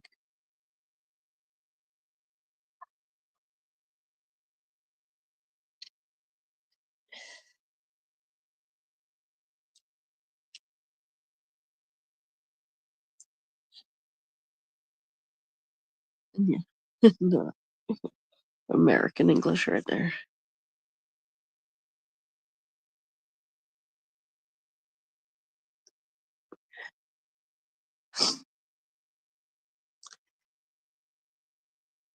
I heard a chuckle behind me as I finished sketching.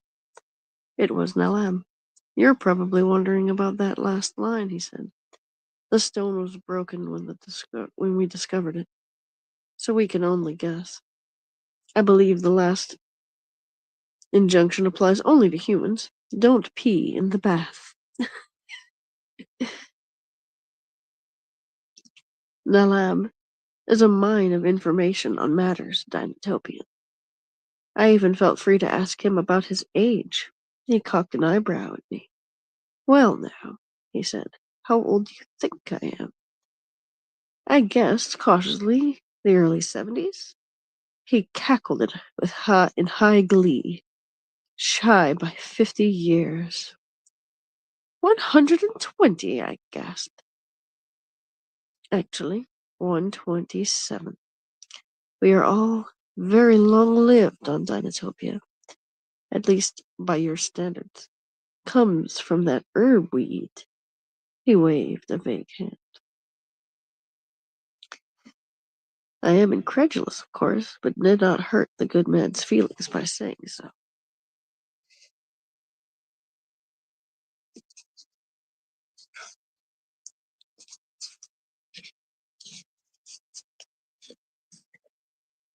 "127 he is."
Every day, after the main meal, Nalab and I meet to explore a new corner of the city.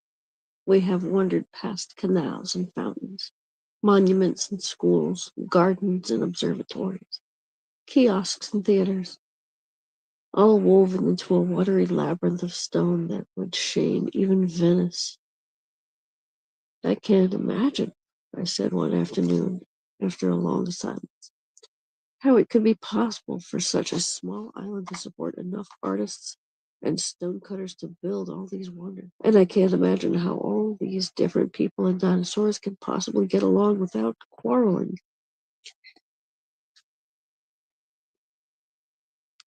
Oh, it is possible, said Nalab, sucking thoughtfully on a mango. Sucking thoughtfully on a mango. But only if you do imagine it. February 8th, 1864. Will and I have dropped anchor here in Waterfall City. We've been here 6 months now, and we discover new things every day. Perhaps we are enchanted by the mist, or we are beguiled by the siren song of the intellectual life. Nalab tells me that I will be expected to teach courses in outer world sciences and developments. Between studies and teaching, I doubt there will be much time for my notebook.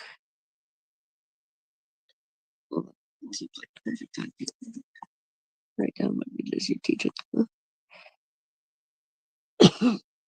Oh, finally, discovering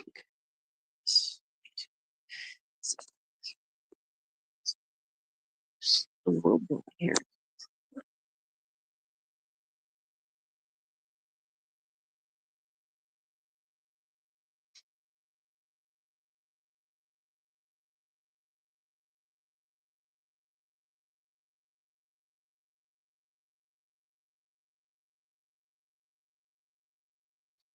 So I would have drawn this a little bit more ornately since it's glaring out onto the view, which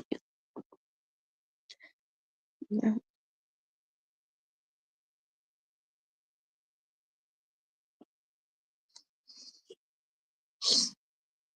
March 17th, 1865.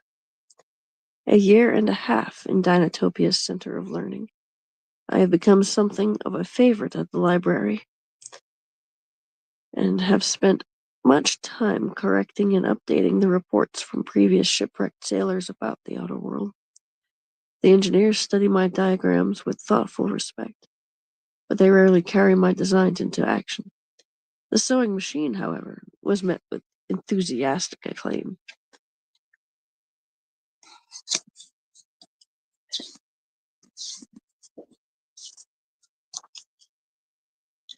And then he knew how to draw the diagram of a sewing machine. He's foot-pedaled singer, huh?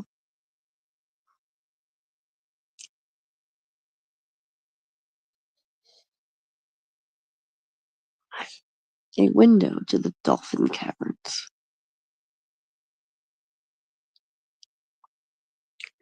Below the aqua stadium. Both Will and I have spent much time swimming, our chief form of physical recreation. April 14th, 1865. I have at last found the set of mildewed charts and old ballads mentioned by Talk. They are so primitive as to be useless. Indeed, Nalab says they are the basis of religious myths of a heavenly underworld sacred to dinosaurs. A curiosity rather than a practicality. Still, it's a puzzle I would like to have solved, even though I have lost any desire to leave Dinotopia. The water slide is used by all, including small children riding the dolphins.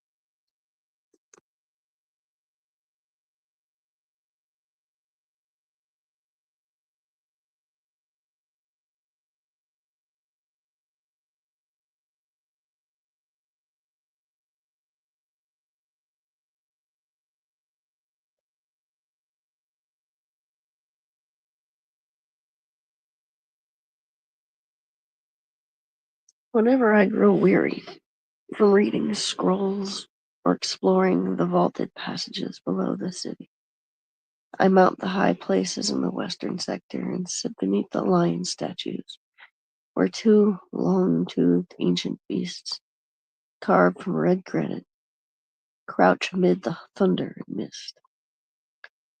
Biggs told me the legend that at one time the falling water had no voice and was silent as the clouds. But when the lions first arrived in Dinotopia, they were kept for a time on the bare rock that later became Waterfall City. Their roaring awoke the waters, provoking an eternal answering call. Could there still be such lions alive on Dinotopia? I sometimes hear talk of the Forbidden Mountains, a colder region where a great variety of prehistoric mammals is said to thrive. Biggs clarified. Meat eaters, yes, she said, but not lions in the lowlands. Tyrannosaurus rex. When we set out to cross Rainy Basin, we will have to be particularly careful. And now the time has come. The thought of danger has preoccupied the lively family of ornithomimid scribes, with whom we have been living since moving from the hostelry.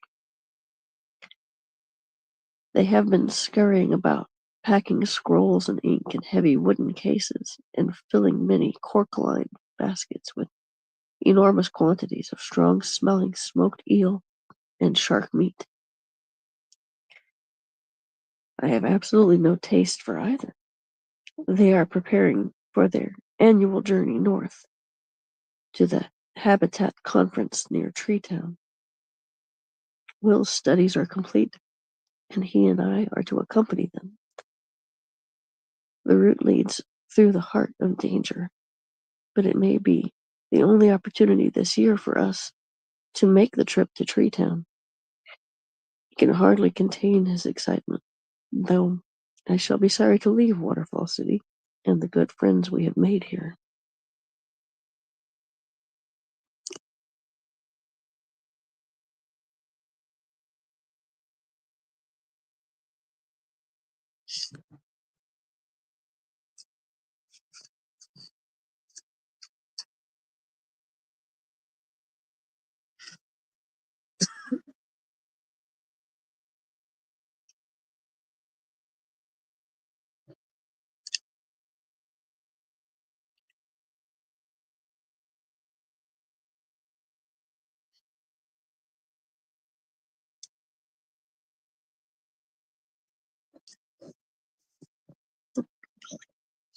Absolutely.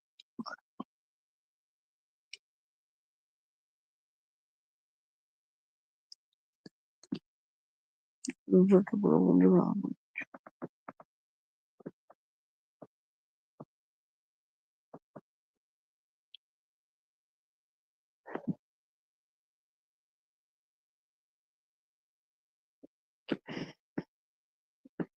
Such preparations. A full week was required. I spent 2 days simply fastening the stiff, buckless joining buckles. That's how it's spelled. I have spent 2 days simply fastening the stiff buckles joining the overlapping plates of armor for our Apatosaurus. Her name is Koro Kidinga. She bears her added burden with a dignified resignation.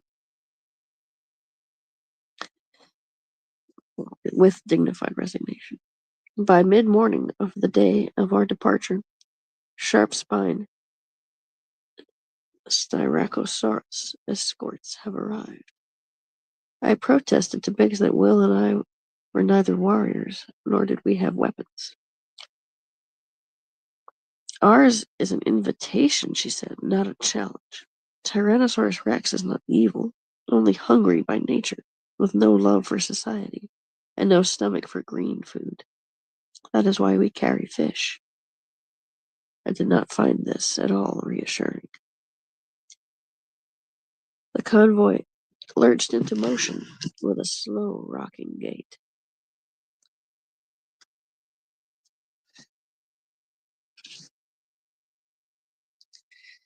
We came to a drawbridge, the only crossing into the lawless jungle.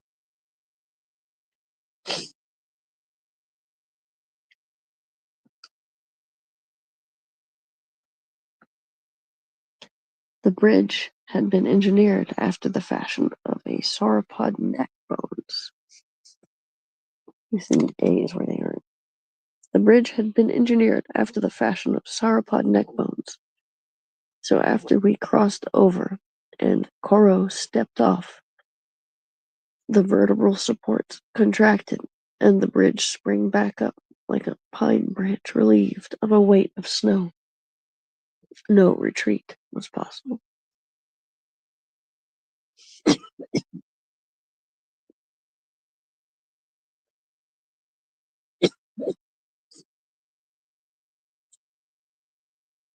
The hundreds of pounds of fish and armor kept Koro to a deliberate shuffle. Long past midday, we moved through a grove of lofty Lepidodendron trees, heavily damaged by the gigantic strength of a troop of creatures that must have passed by recently.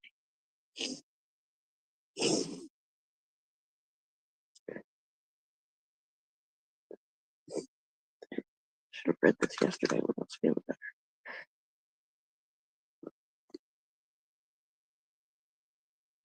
Suddenly, Coral lifted her head to the level of the treetops.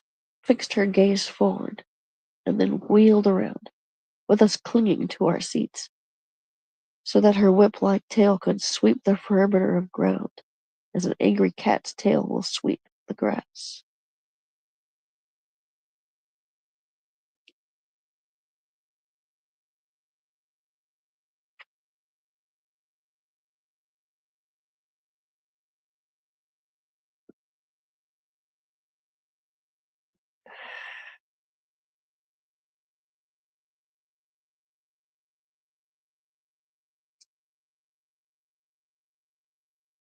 At the same moment, snorting and bellowing, the Styracosaurus guards backed up into a circle around our unprotected corner, presenting to the dark wall of jungle a fearsome row of horns.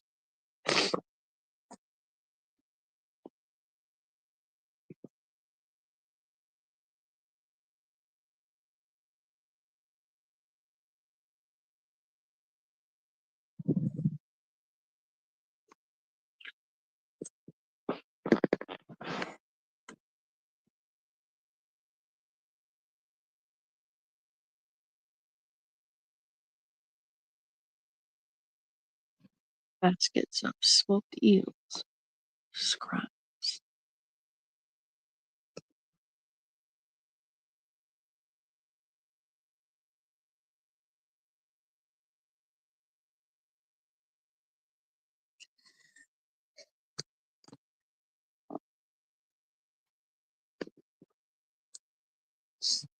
With a heavy, bounding gait that shook the ground, a Tyrannosaurus rex broke into full sunlight. Close upon our circle it paused, eyeing us hungrily, opening its terrific jaws and clashing its teeth.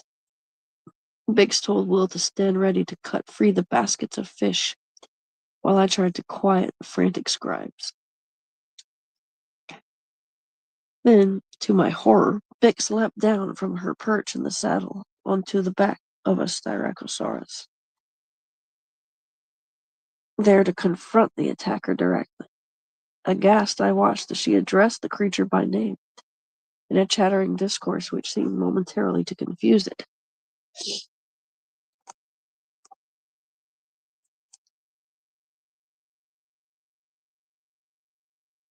I can only compare her naive bravado to that of a squirrel whose nut has fallen to the feet of a passerby. Each time a rising rumble or a clack of jaws was checked by a burst of scolding. Biggs signaled to Will to start cutting loose the baskets. One by one they broke open with a thud as they hit the ground, while we edged away, leaving the creature to gorge. I helped Biggs back into the saddle. Will exclaimed, "Biggs, what on earth did you say?" "We made a deal," she replied, winking. "I told him he could have our snacks if he promised to leave alone the herd of defenseless protosauropods coming through tomorrow."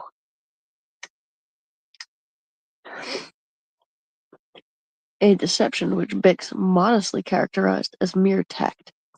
I can see why she is an ambassador, but it seemed to me a hazardous defense at best, against a clear danger, no matter what Bix claims to the contrary.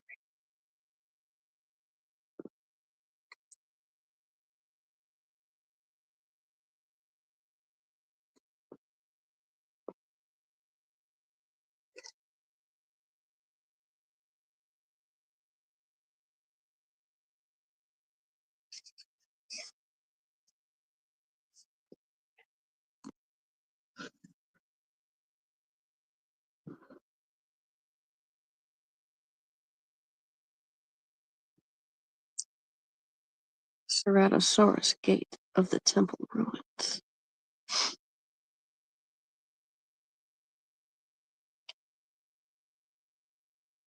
And for the next 6 days, our exit from the rainy basin was confounded by a lack of trails and a series of difficult river crossings. The channels, it seemed, are constantly changing.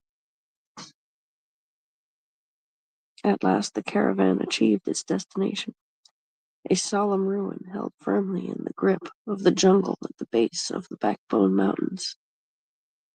Singly or in groups, people arrived in the company of dinosaurs, who, having rid themselves of armor and baggage, ducked under the arch and entered the sacred space within. It's world. It's incredible.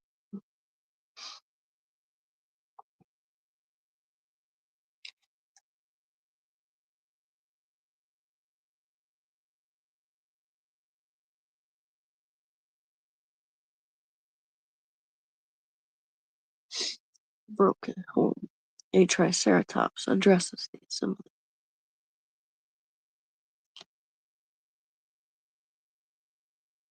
Bix is well known here. It was greeted by all with immense respect. That she has been designated as our personal guide makes me realize how important the dinosaurs consider the arrival of new humans into their society.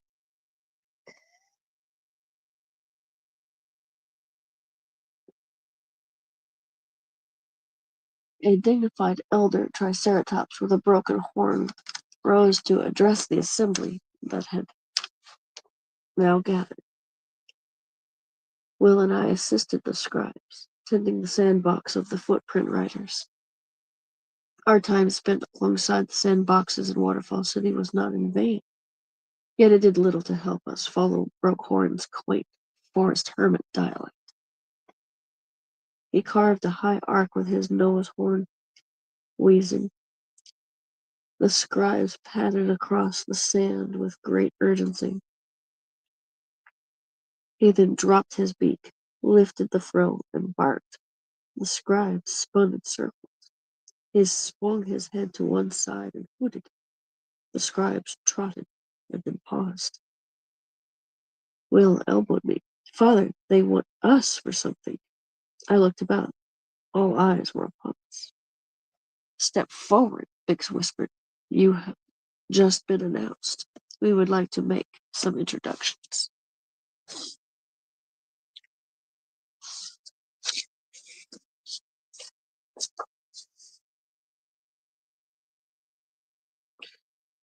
Draco and Hydro, Paddlefoot and Magnolia, Dorsal, Lith and Secco,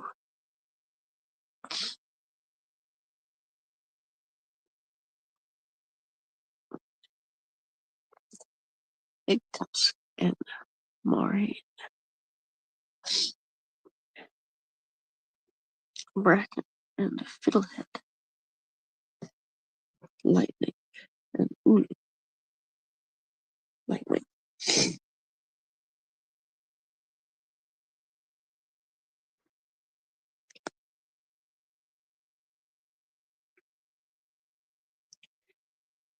We met in turn each of the so-called habitat partners. Each pairing of human and dinosaur represents a different biological region. Together, their lifetime devotion is to monitor all living conditions within their territories, reporting annually at this conference. Based on the advice and help of the group, they would return home to supervise planting, pruning, and protection. Ariel, Olu and Lightwing as skybacks, responsible for watching weather, rainfall, pollen, dust. Forest, Bracken and Fiddlehead, a chasmosaurus, an area of great responsibility, the renewal and health of woodlands and jungles. Alpine, Moraine and Big Tusk, one of the mammoths from the Forbidden Mountains. Their care, glaciers, tundra, high meadows, sulfur vents. Desert, Dorsolith, a Euplocephalus, and Seiko, 5 mothers Sonoran, masters of sand dunes, erosion, water management. Freshwater, Magnolia and Paddlefoot, a Lambeosaurus, in charge of swamps, lakes, rivers. Savannah, Draco and High Jump, a Struthomymus, range, open country to look after grasses, reeds, insects, soils.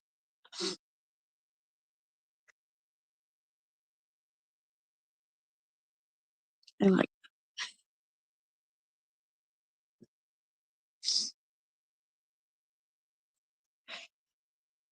beaches and bays. These are the charge of the dolphins, who obviously could not be present. I was deeply impressed by the care and concern each sector displayed for the whole, and glad I'd had time to study Dinotopia's flora and fauna at Waterfall City. Will is in awe that he has actually been introduced to Olu, the head Skyback's trainer from Canyon City.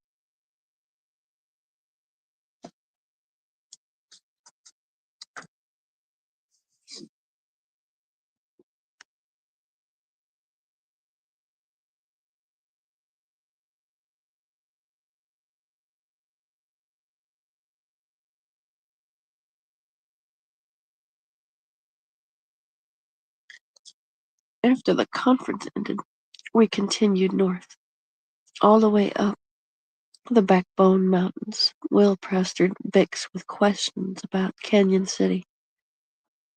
He had learned that her parents lived near there, and in fact she was pleased to talk about her family. I kept quiet, saving my breath for the 3-hour climb. But I, too, would like to meet her kin. We have grown very fond of Bix.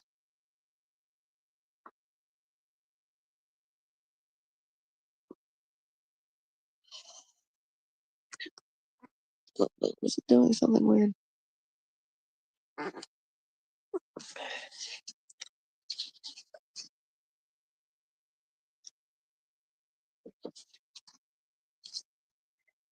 Eventually we drew near to Treetown, the village perches in the canopy of an oak forest, with a fine view of Deep Lake, and with tilled fields, barns, and botanical gardens within a short walk.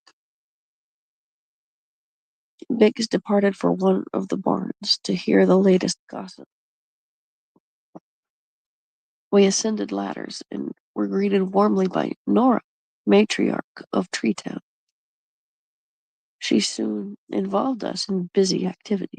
Supplies to be hoisted, yams to be washed, rope work to be mended.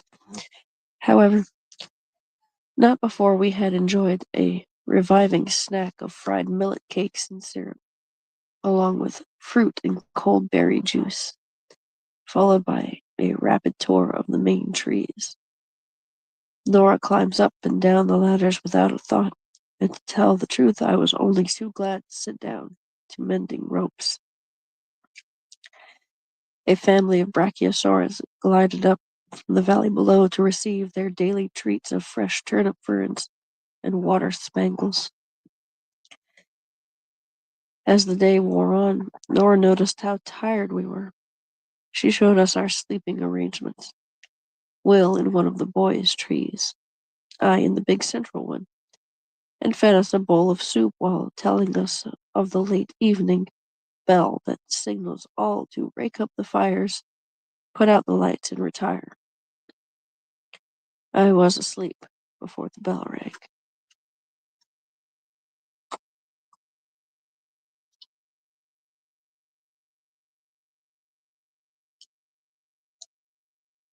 Nora of Treetown, 3 mothers, Irish.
View of Tree Town from my sleeping basket.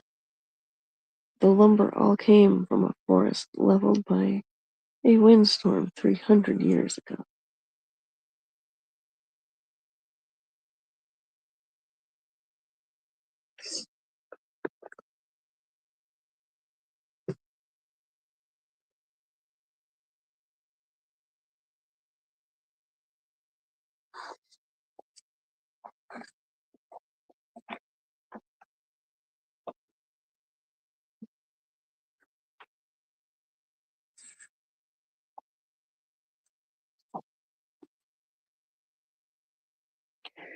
Sylvia of the hatchery.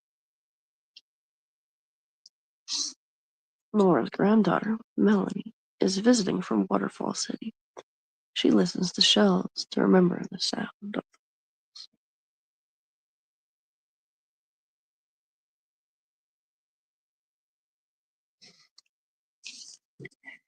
I had scarcely pulled on my socks the first morning in Tree Town when Will arrived, breathless and flushed with enthusiasm, to tell me that his friend Sylvia of the hatchery is among the girls staying here. I am feeling my age. I have only surveyed the scene, but Will seems to be acquainted already with every twig, shingle, and slat of the village, as well as every inhabitant. Well, I will simply take my time about exploring. The past several days have seen a wild change in Will. He met two boys from an eastern city called Chandara. They claimed to be expert rope swingers and dared him to take part in some dangerous stunt, unseen by Nora, who was busy about the larder. Then, after the curfew bell, when the boys and girls had retired to their separate sleeping quarters, he crept out of his basket, rallied with the boys from Chandara, and stealthily climbed into one of the girls' trees.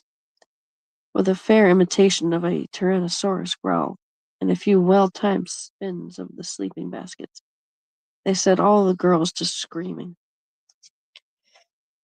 The following day, when Nora appeared, she cleared her throat and tapped on the balcony rail with a wooden spoon. I braced myself for a scolding, but she turned to Will and said simply, "Young Mr. Dennison, let us see that this does not happen again. May I ask that tonight you spend the night in the dinosaur barns? Try playing a Tyrannosaurus there. Now get to breakfast."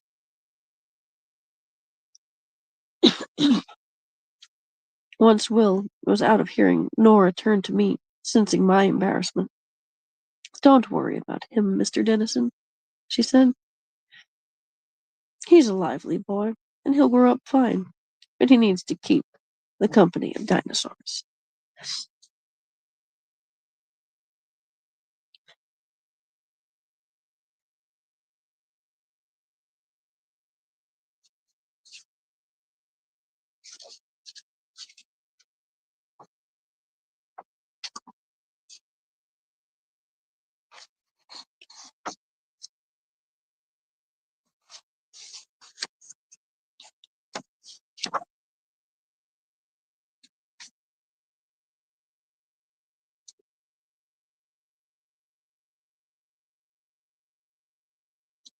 Will spent an uneasy night among the giants. He reported to me that he slept little between the heavy shifting of feet, the wheezing and whistling noises, and the muffled crunch of rocks in their bellies.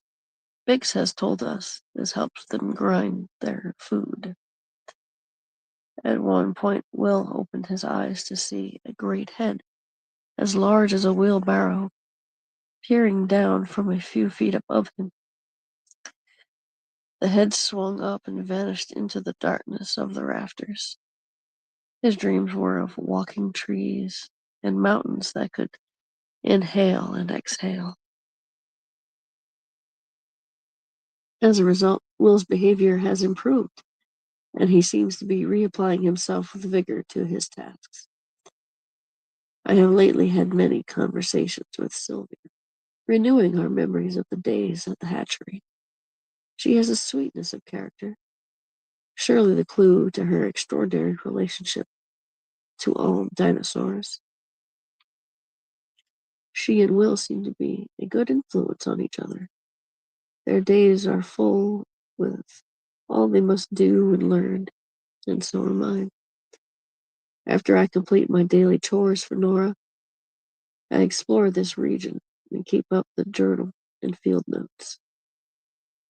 There is a wholly different class of flora at these heights. There must be about 5,200 feet of elevation, or as they prefer to say, 130 necks, each neck being a unit of approximately 40 feet. I have so far recognized great trees of rhododendron, an enormous variety of delicate ferns, tiny rock violets, and many tuberous wild lilies. Cool nights, hot, sunny days, a paradise. Brachiosaurs sleep in barns for protection from occasional stray carnosaurs.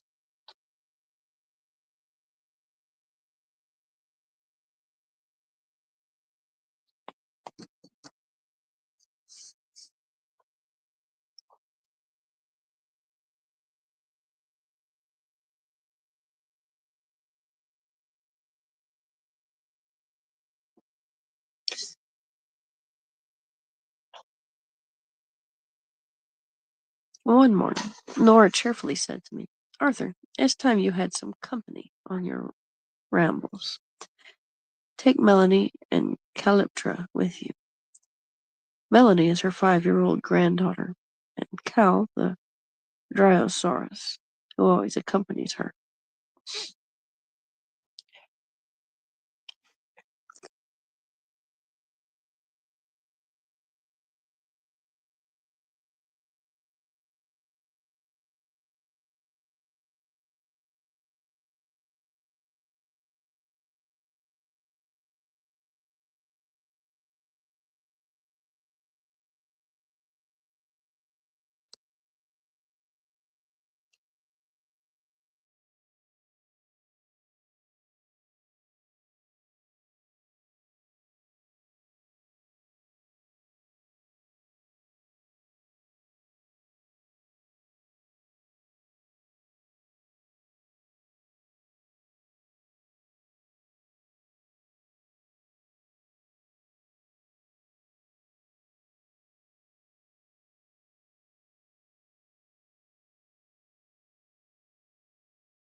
Okay.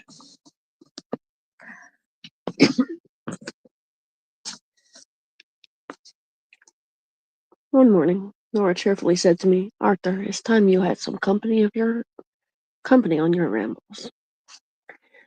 Take Melanie and Calyptera with you. Melanie is her 5-year-old granddaughter, and Cal, the Dryosaurus, who always accompanies her."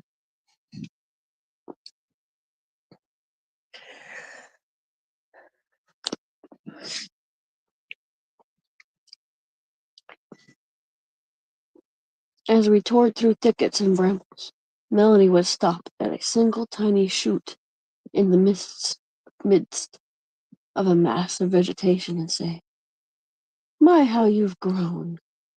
No bud or tendril was a stranger to her.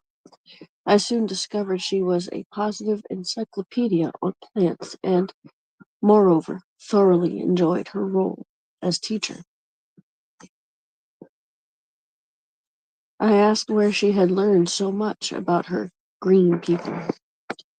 "From Grandma," she exclaimed. "I help her gathering herbs." What a remarkable child.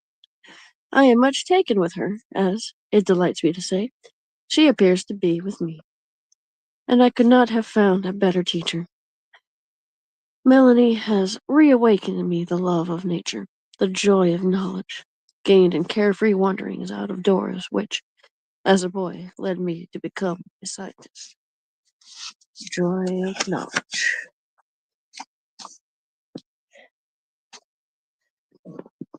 Arctium longus.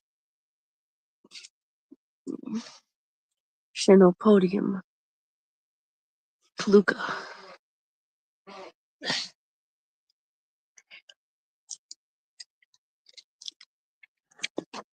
This is a rare species known only to Dinotopia, related to the common burdock genus of the Old and New Worlds, deep-rooted and growing to a height of 3 to 6 feet. It bears purple flowers with hooked bristles. Tinctures of the flowers are used in medicinal healing, especially to promote strong wing membranes among the pterosaurs. The root is gathered, dried, and prepared in a tea-like infusion using waters of the springs near Bent Root, and offered to humans after they have reached 24 summers. The claim, often made, is the tea changes the body's chemistry to reverse the aging process. Thus, a human can approach or even exceed the long lifespans of the dinosaurs, known to live beyond their 250th year. I met a small, wrinkled man from Cornucopia who claimed to be Cornelius Huygen, born in Holland in the year 1618, and to have been one of 4 crewmen shipwrecked from a Dutch East India vessel. He spoke with such familiarity about the old pepper ports on the coast of Java and other antiquities that I could not easily discredit his story. Whether or not the claims are true, I cannot say.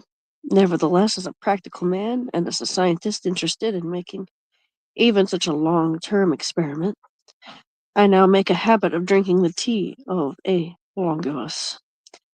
This is obviously the herb to which Nalab so airily referred back in Waterfall City.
Chenopodium toluca. Artium.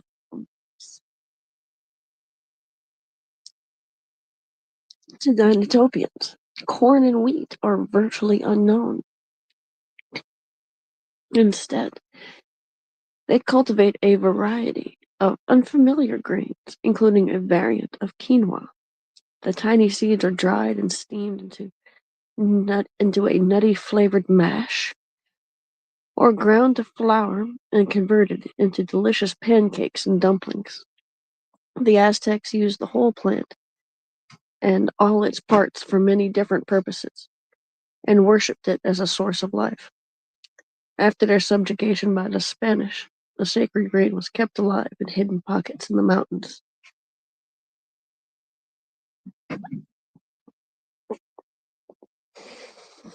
In 1582, a crewman named Toluca Uman of Aztec descent was traveling toward the San Pedro.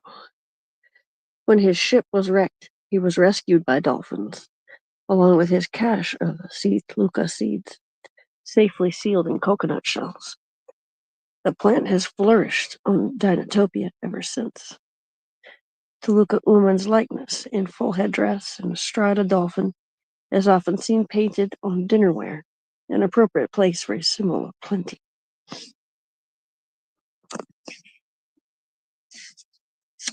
Cornelius Huben, born in Holland in the year 1618 to 1865, and I'm talking to Arthur Dennis.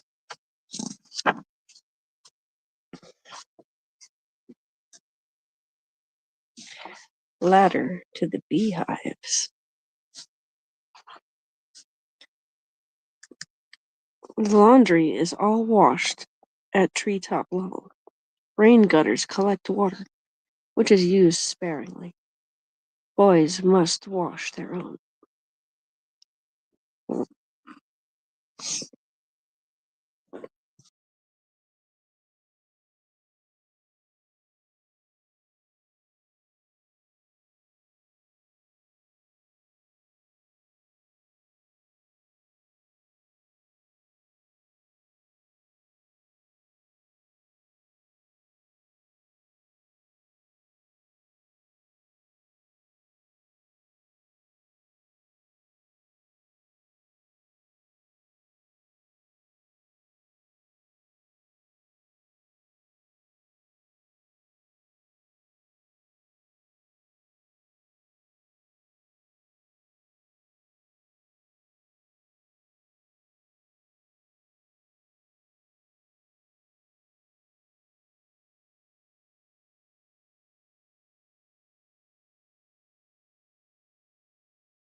Boys are expected to. Boys must wash their own.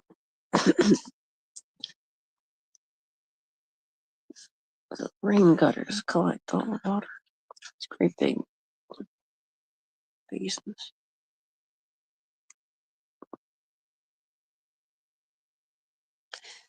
Will's experience in the rigging while at sea has made him right at home at these heights. The Brachiosaurus encourages some dangerous stunts. Fortunately, there is a leaf pile underneath. Everyone wants me to try this swing.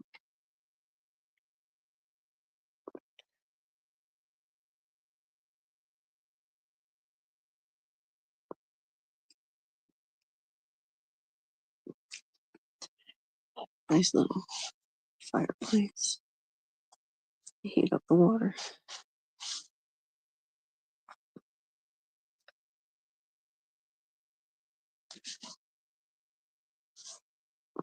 Good wash tubs.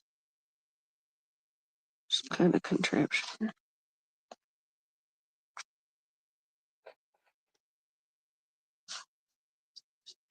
I'll have to pick up this. Is awesome.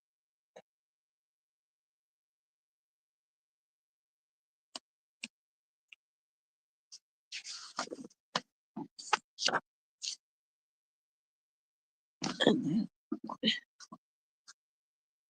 Bix likes to get into long musical conversations with prosauropods.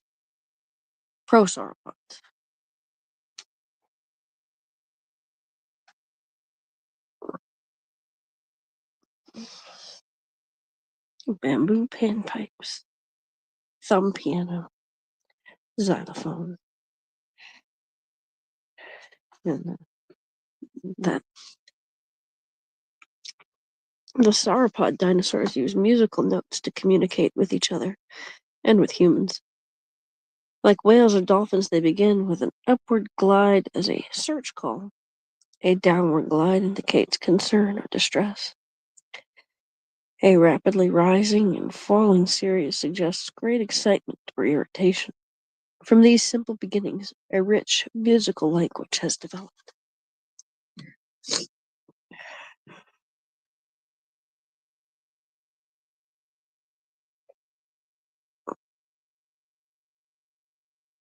Rising sun, rainfall, water flowing underground.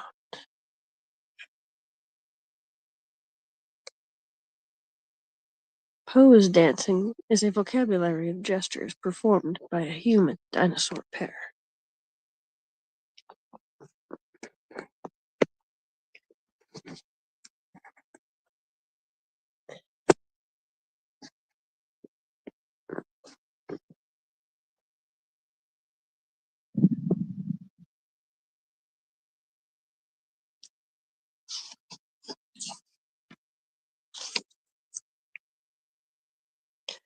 Dinosaur fishing.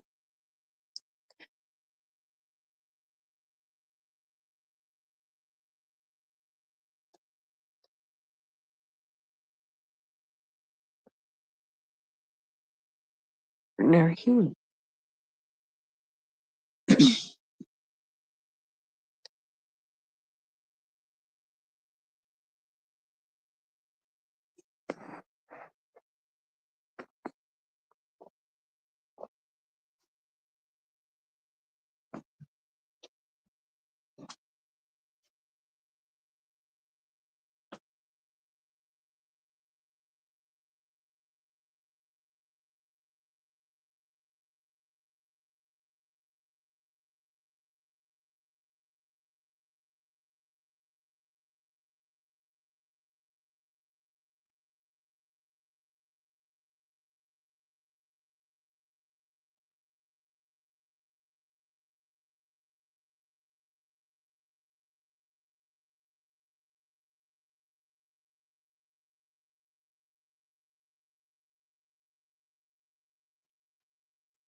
We have spent many weeks living with and studying the habits of dinosaurs.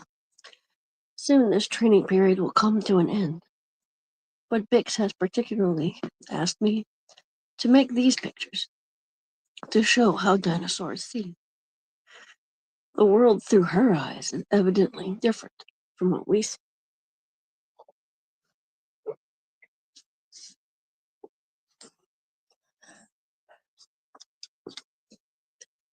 Dinosaur eyes take in a wider field of view, bending in at the edges like a glass globe filled with water. Nothing is gray or drab or dull. Rather, they see swimming particles of color, a moving mosaic of dancing colored specks.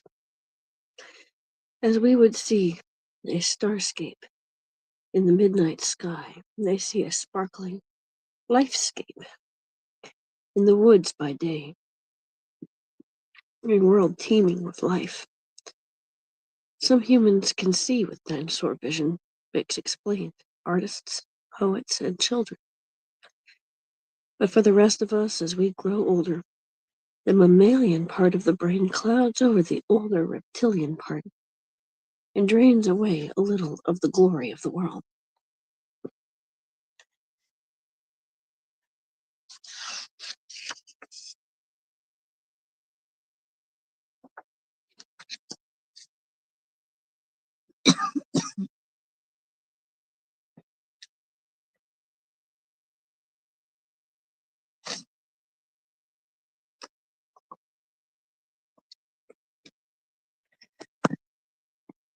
A song of Dinotopia.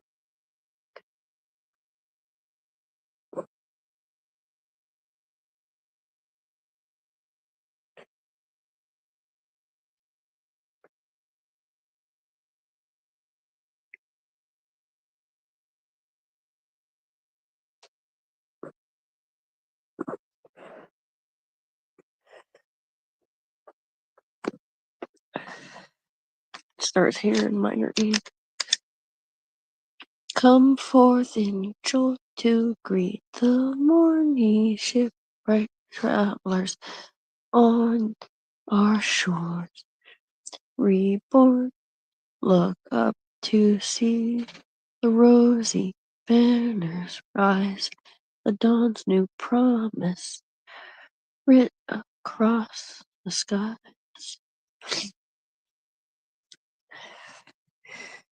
Join on the great parade in bright hued feathers or in scales arrayed.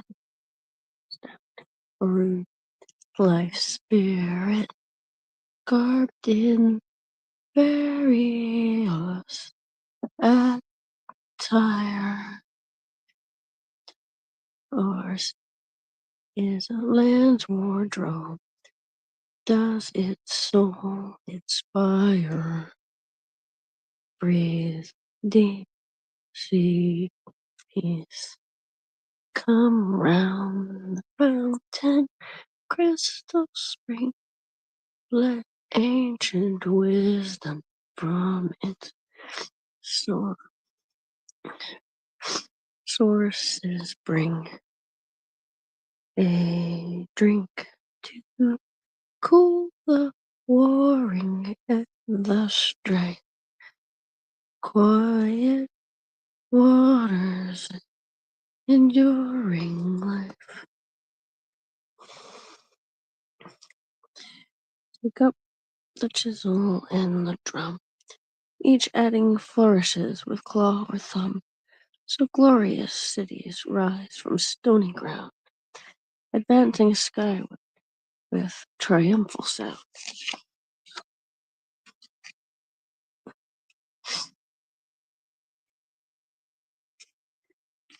Mm, mm, mm, mm.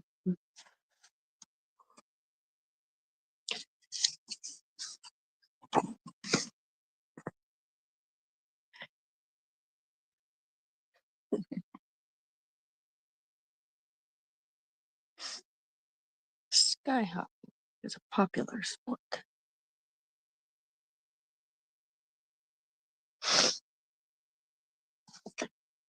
Stegosaurus is a most fastidious animal. When around strangers, Styracosaurus needs to be reassured with a rub under the chin.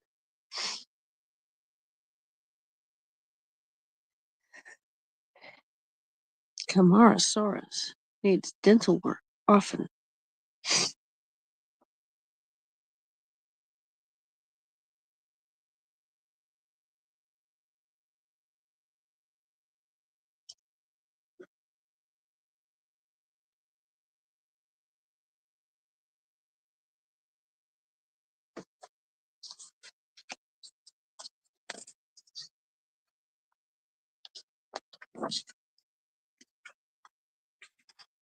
I wonder about that. Did they find skulls with bad teeth? I wonder. Camarasaurus. Northwest, northeast, southwest, southeast.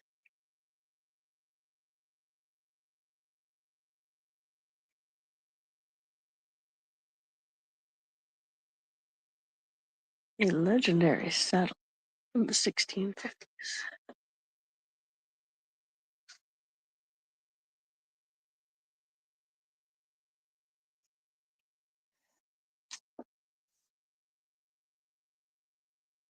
At the end of the training season, the young people take part in the Dinosaur Olympics, the crowning contest of which is the ring riding event, held each year in Cornucopia, a settlement near a tree town.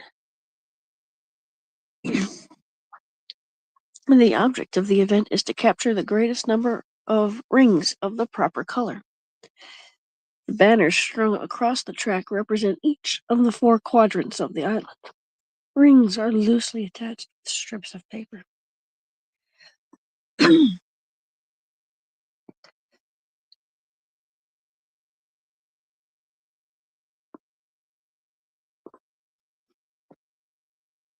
The saddle holds 2 riders, a young woman in front, who steers by touch signal, and a young man standing in back, who catches the rings on a pole as he races past.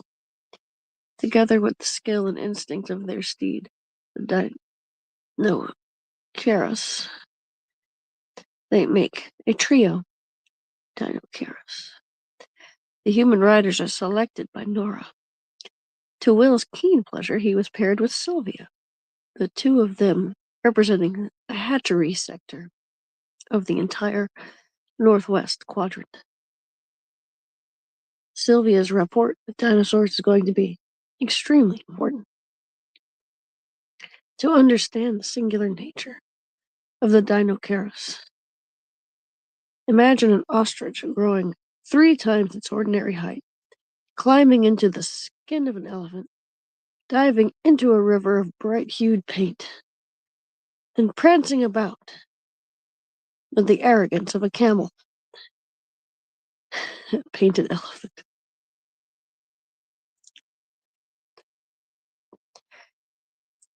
Will, Sylvia, and the other contestants spent days practicing with their temperamental mounts.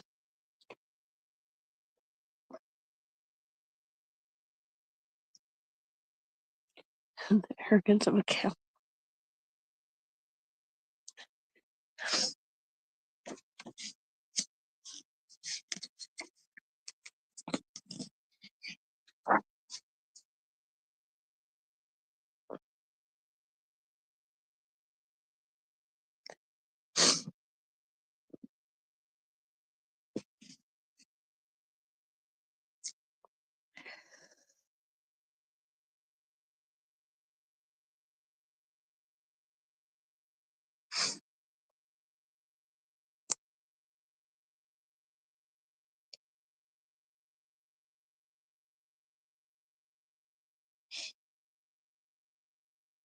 Hear the clinging, the racing, the crowd cheering, thumping of the feet on the ground.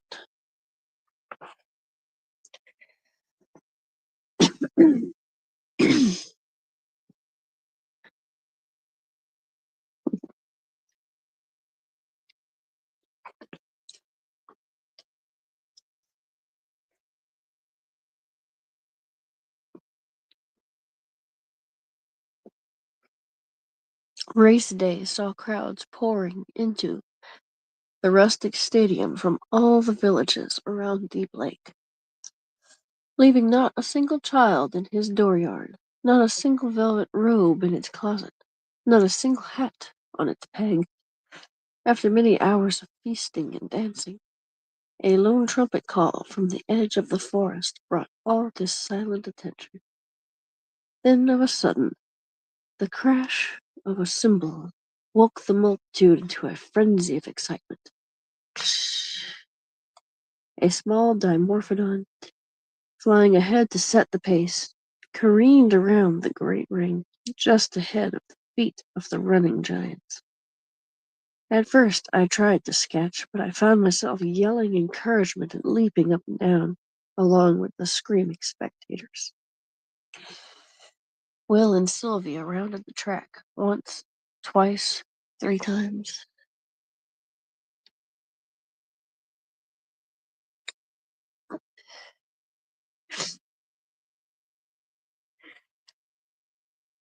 Sometimes missing a ring with the pole, sometimes catching it, until before the cymbal was struck again. To conclude the running, they had in their possession no less than 4 of the hard-won rings, the most of any team. My son's team was triumphant. Many hands slapped my shoulder in congratulation. Many long-necked dinosaurs swung their heads toward me in a gesture of approbation, although I had done nothing, in fact, to contribute to the victory. I was enveloped in a cloud of happy celebration. The ring.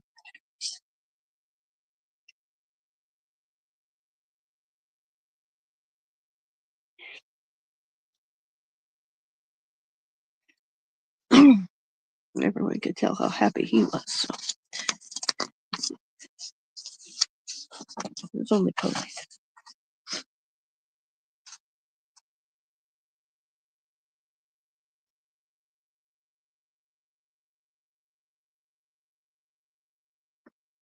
Will, Sylvia, and Claw paraded through the crowds, trailing a throng of children.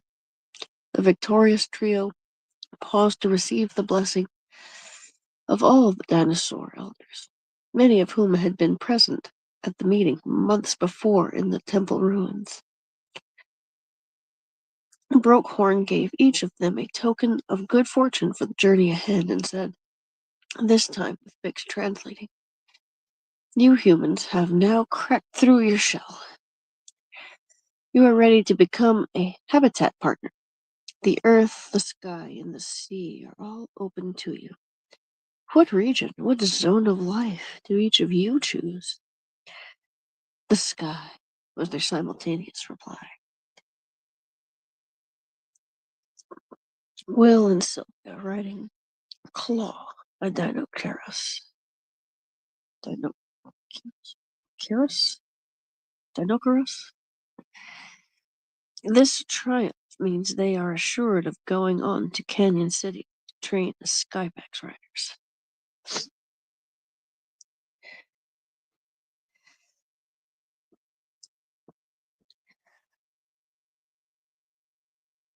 We soon departed for Canyon City. I was sorry to go away and leave Nora and Melanie, even for the mysteries that surely lay ahead to the east.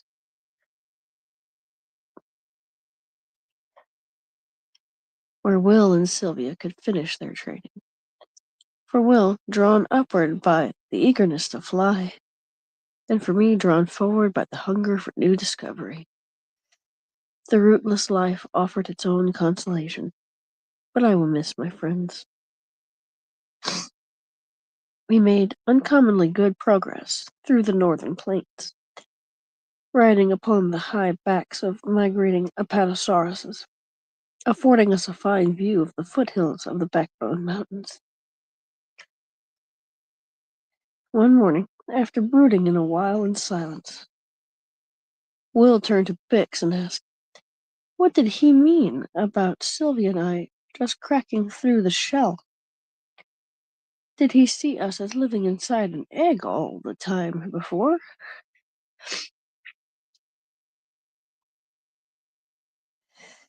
You must understand, Will, that Brookhorn sees all human young as protected, that is, as eggs. It was a great compliment.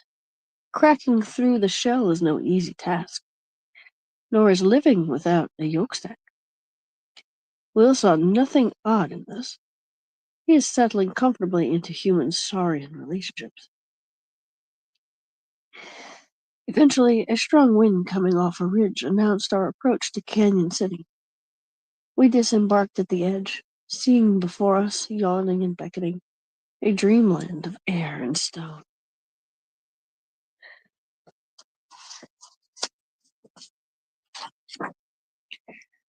Wow.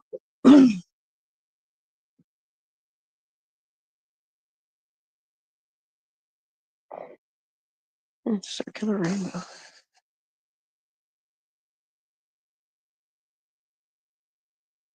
Double rainbow. Drawn correctly, too.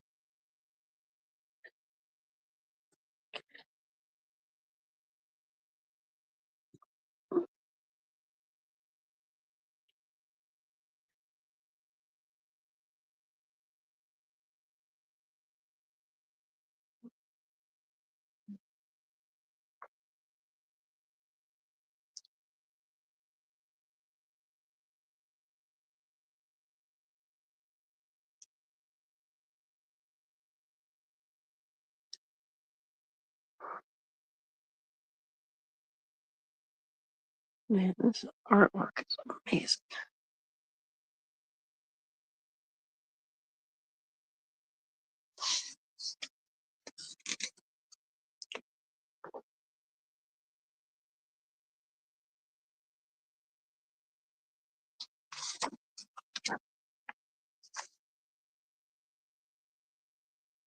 Yellow fresco. Canyon City.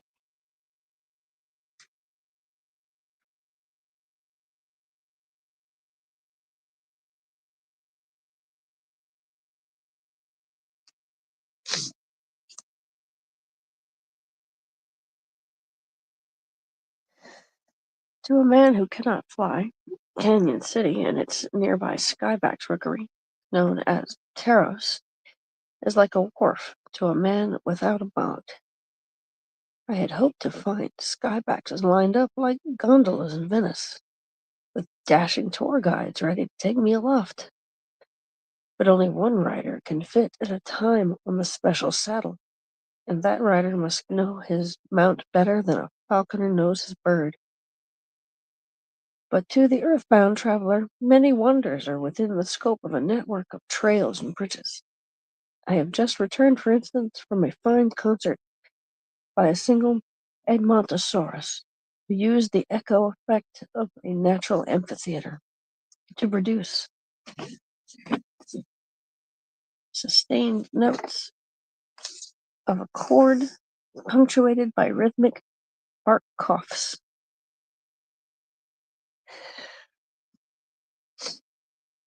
Many of the apartments are carved into solid rock, are built up from brick, and nestled under rocky ledges.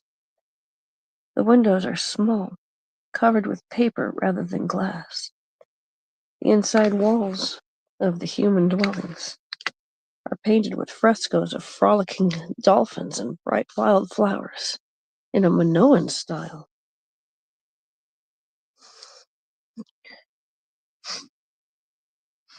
The villagers grow cotton, peppers, and squash on narrow ledges above the canyon, which drops down layer by layer to the bottom. 145 necks, 5,800 feet in vertical distance. The Amu River, if visible at all, appears a mere twisted brown thread as the changing afternoon sun brings new areas into bold relief. I fancy I see vast shapes in the rocky walls. I must find a way to investigate. Each morning before dawn, Will crawls out of his bed in a niche in the wall and takes the 2-hour climb to the skyback's rookery. Like many of the dinosaur abodes I have seen, The rookery has none of the square corners and flat geometry of our European architecture, blending instead with the natural flowing forms in the rock, and decorated with designs interlocking circles or spirals. I will accompany Will tomorrow to watch Olu, the head instructor, prepare the batch of new pilots.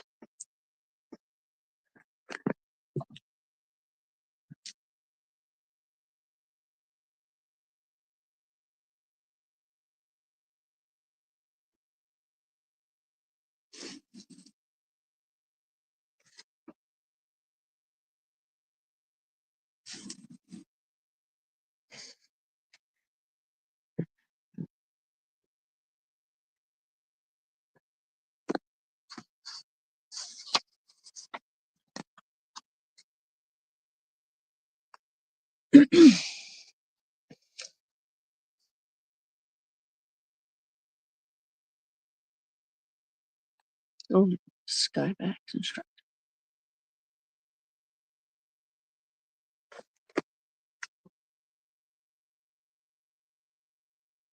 He looks so very Swedish.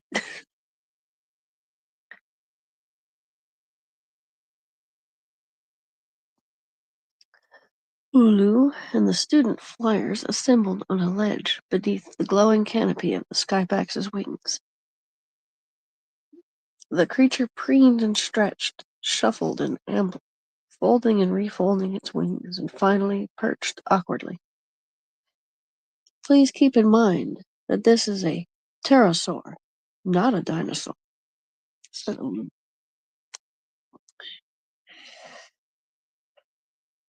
It will not understand your human or saurian languages. In ancient days, the two large pterosaurs, Pteranodon and Quetzalcoatlus skybacks, parted ways. The skybacks took to the heights above the earth and chose the rainbow as its sign.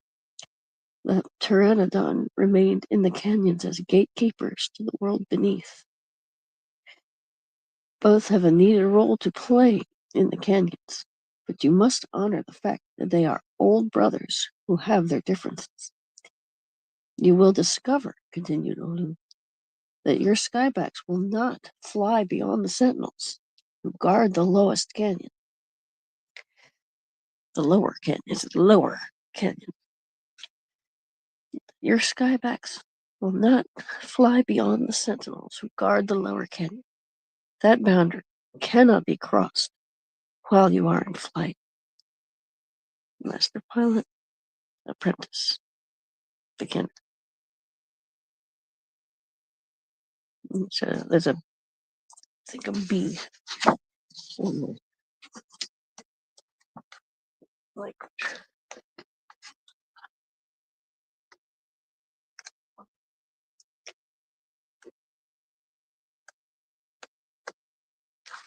hmm.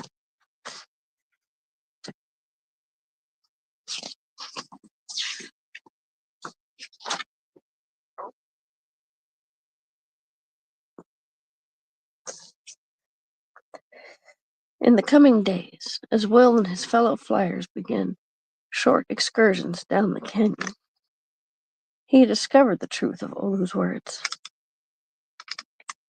At the stone sentinels, each skybacks would wheel around, like a Baltimore clipper coming about, and return to its accustomed space. What was the secret business of the canyon? Olu spoke of the world beneath, as if it were an actual place. Could there be any substance to those old charts from Waterfall City? I now felt intensely curious about this mystery. During all our travels in Dinotopia, we had found the people to be straightforward and genial, encouraging of honest inquiry, hiding no secrets, fearing no taboos. Yet direct questions about the sentinels now brought an uneasy shrug, or, at best, a remark that the region belonged to others. And for once, Bix was of no help. She evaded discreet questions. It seemed I would have to find out for myself. Skybacks will not fly beyond the sentinels.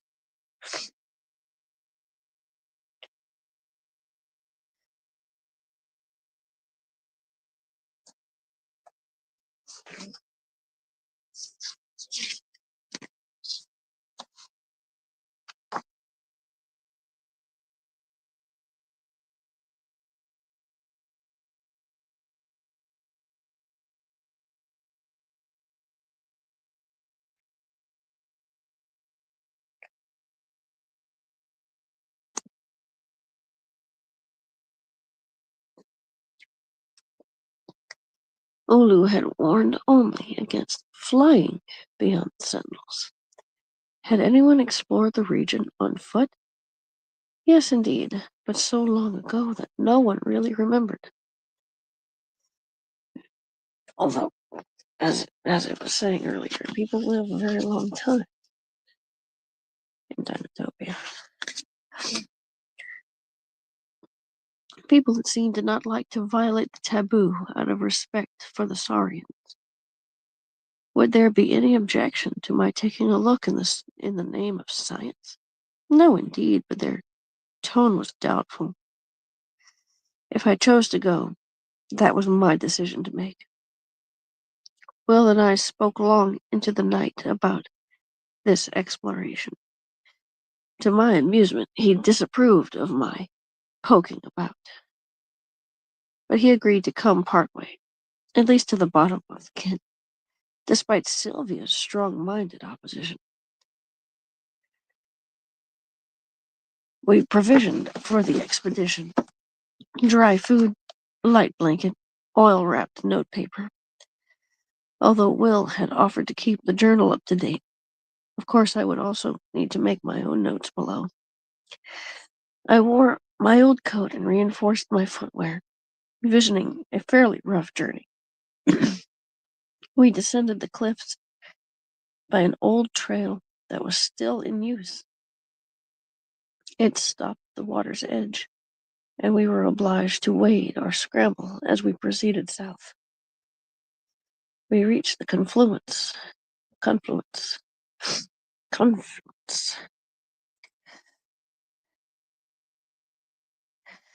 of the ancient gorge, some 10 miles below Canyon City, and made a camp.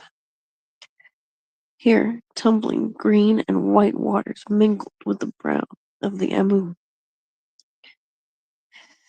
By firelight, the rocky walls above the water showed a distinct sheen, not of natural erosion, but as if something had rubbed them to a polished surface.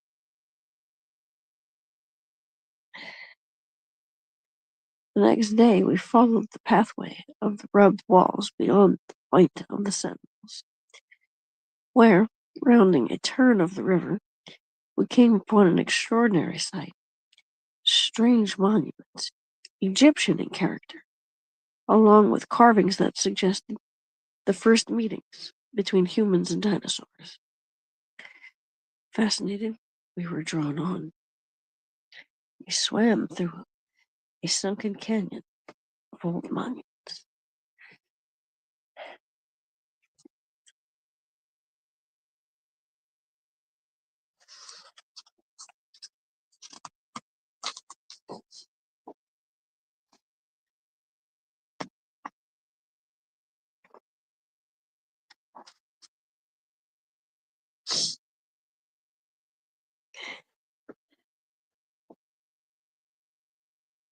Thumbs come.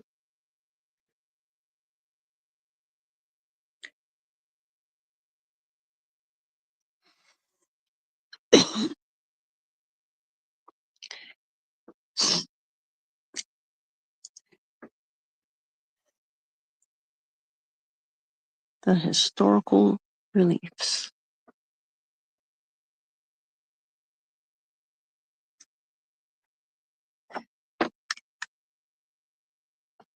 Read.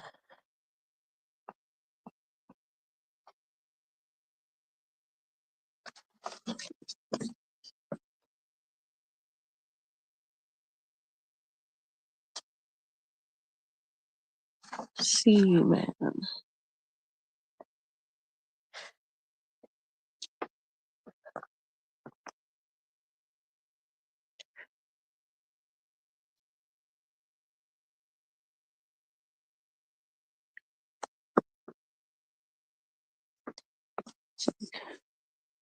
Pterosaurs are out there, dinosaurs are inside, and that looks like a pipe organ. Looks like a dragonfly. A swamp. And a boat. And a mammoth.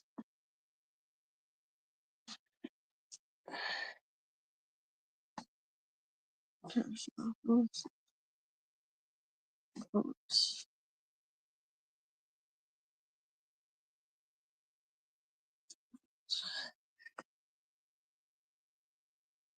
Ship. A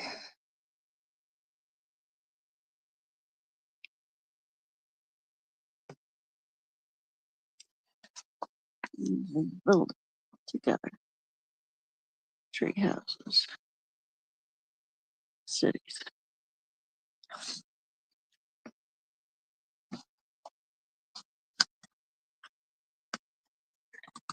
The mammoths. It looks like the mammoths came over. And then the humans started arriving.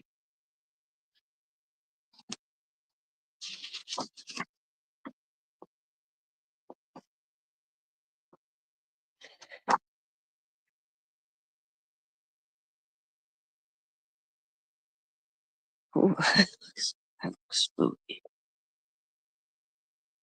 There it goes.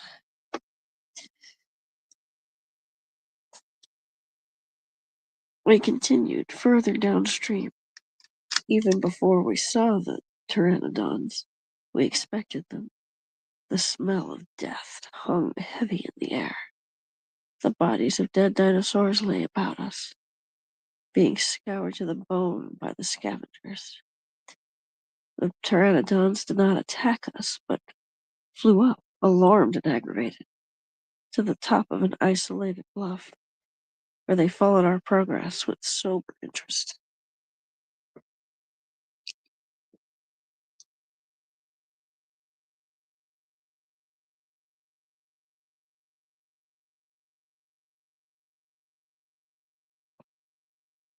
Portal to the world beneath.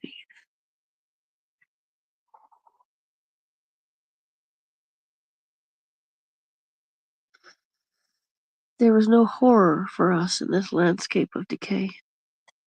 It was hushed and somber, clearly a holy place to the great creatures, who in their last days would come here by choice to review the sacred sculptures and to give their flesh for the renewal of life.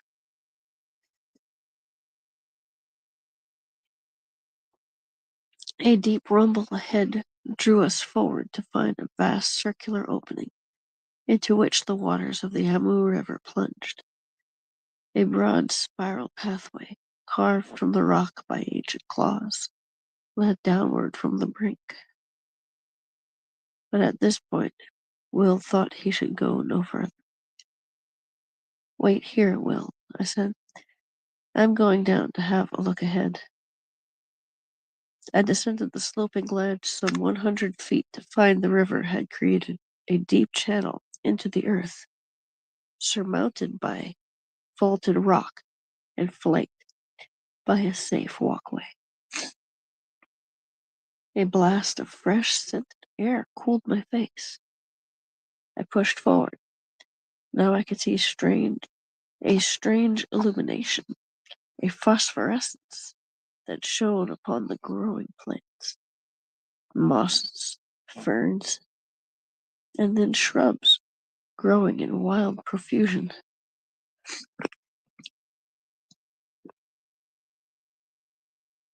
Among them was Taraxacum officinale, which I knew to be edible.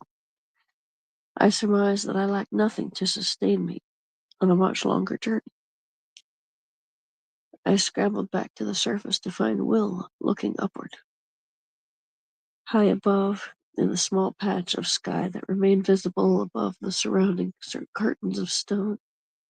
His skybax was descending, showing concern for Will by daring to enter the hallowed territory of the Pteranodon.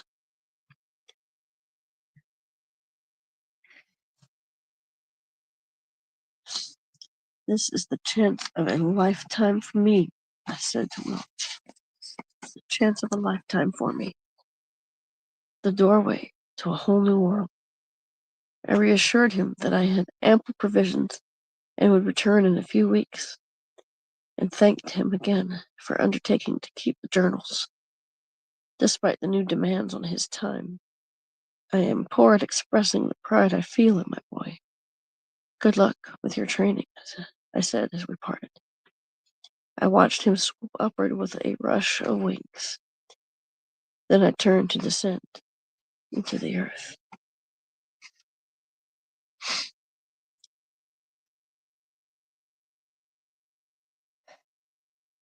Journal of Will Dennison, March 10th, 1866. The busy weeks have passed. As I write for the first time in this book, I can almost feel my father beside me. Our training is hard. Lying in the saddle makes my shoulders and neck really hurt. Cirrus has a fierce independence, and she will not be controlled.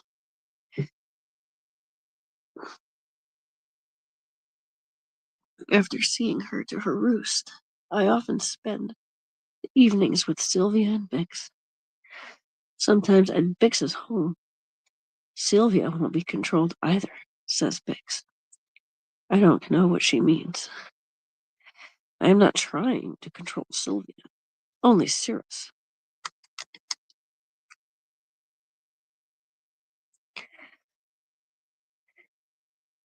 Anyway, no one could control Sylvia. Look how she talked to my father when he went off. I wonder where he is now.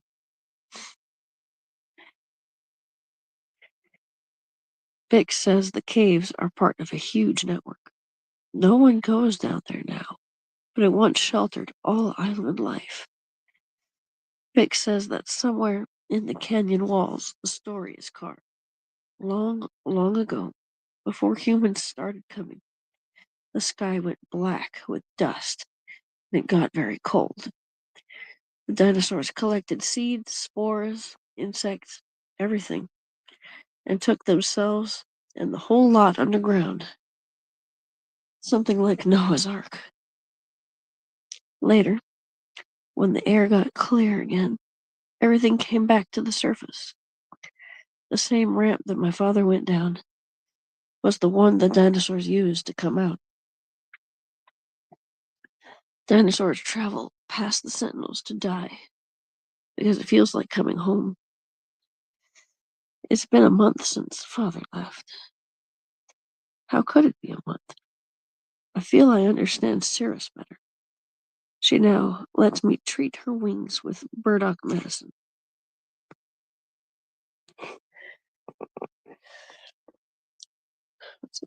That's important. No, the diary's talking.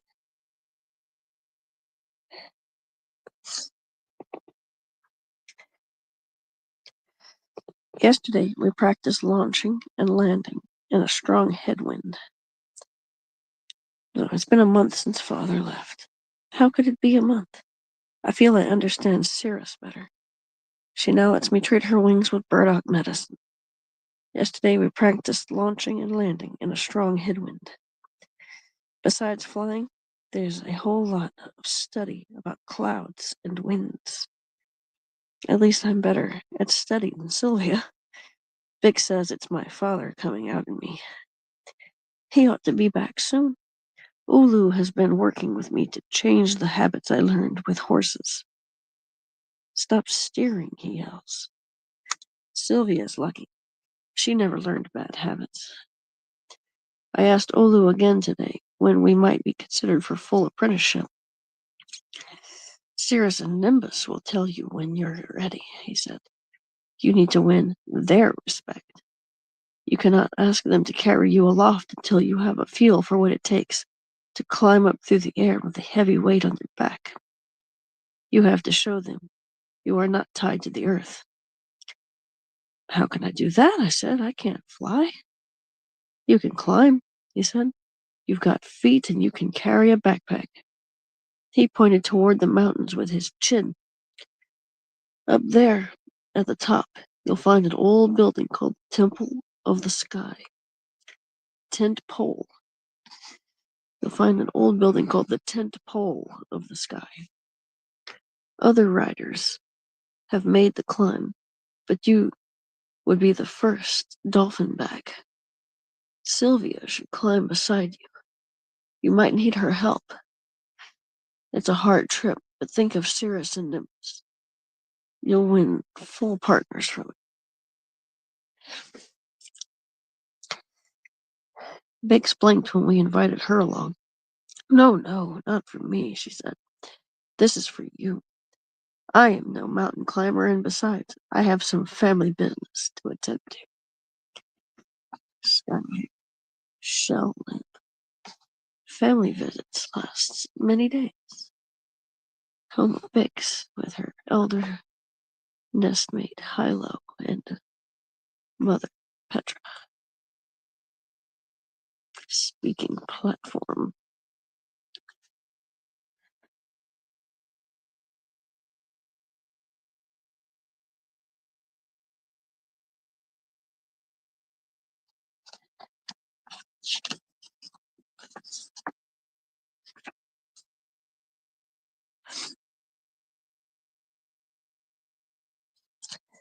Some weeks later, Sylvia and I left Canyon City, saying goodbye to our human and saurian friends. Olu assured us my father would return, that he would somehow be taken care of.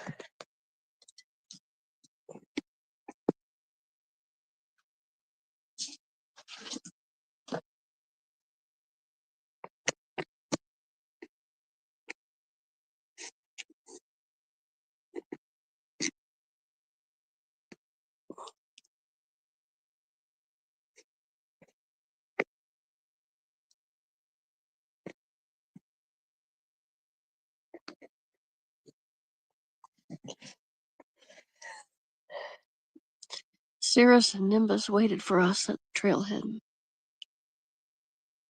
It was hard to leave them, especially when Cirrus folded me in her wings.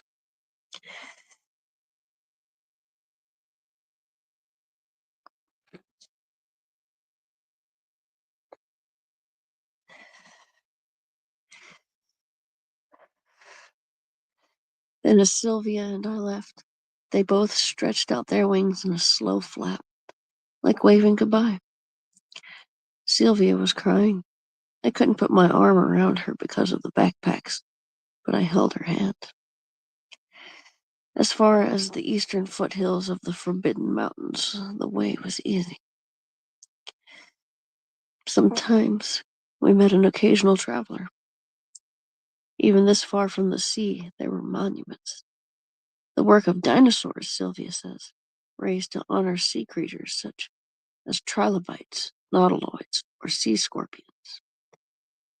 Monument to trilobites.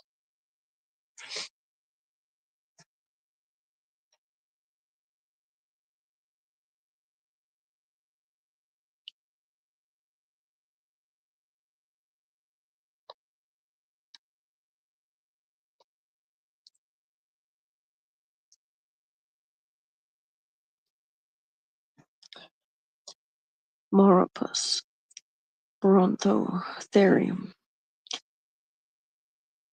Brontotherium. Ancient mammals who live in the mountains.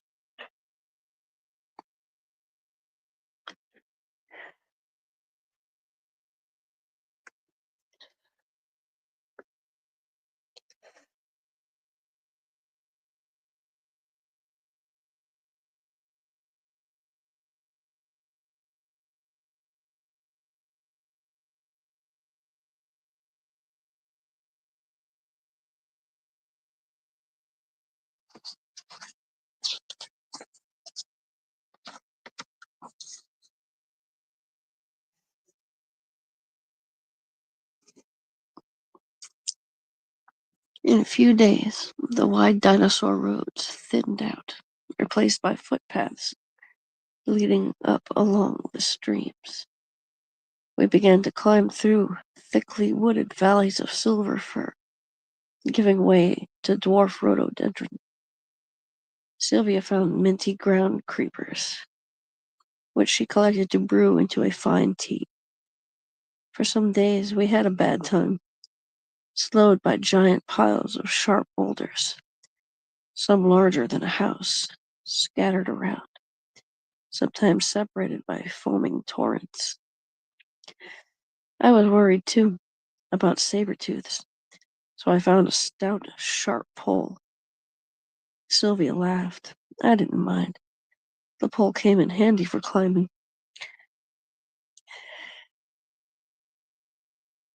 From the high, barren places, we were able to look down on the canyon. It looked like a small scratch in a table. Once we thought we saw Cirrus and Nimbus far off, watching us, but it might have been other skybaxes. We reached our first goal, a village shared by humans and large mammals, giant ground sloths, glyptodonts, and camels, by nature more restless and rugged than dinosaurs.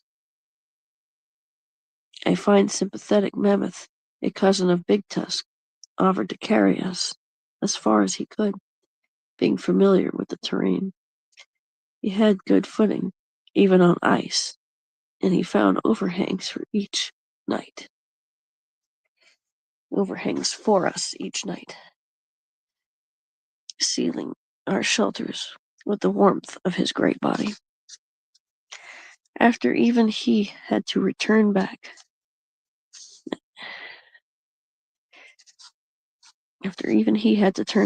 we scaled the mountains on foot. With each ridge we climbed, the remote building far above us seemed to float up higher, disappearing from time to time in mist. By turn, we encouraged each other, Sylvia never complaining, and during the freezing nights, we huddled together. Tent pole of the sky.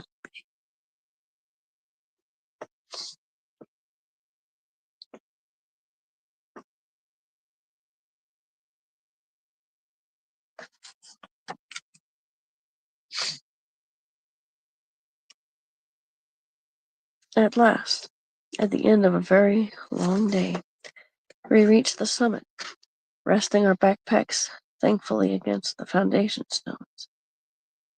The clouds thickened, snuffing out the final flickers of sunlight. Above us, bells rang out.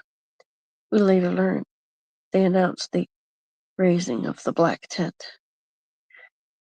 That is, the onset of night.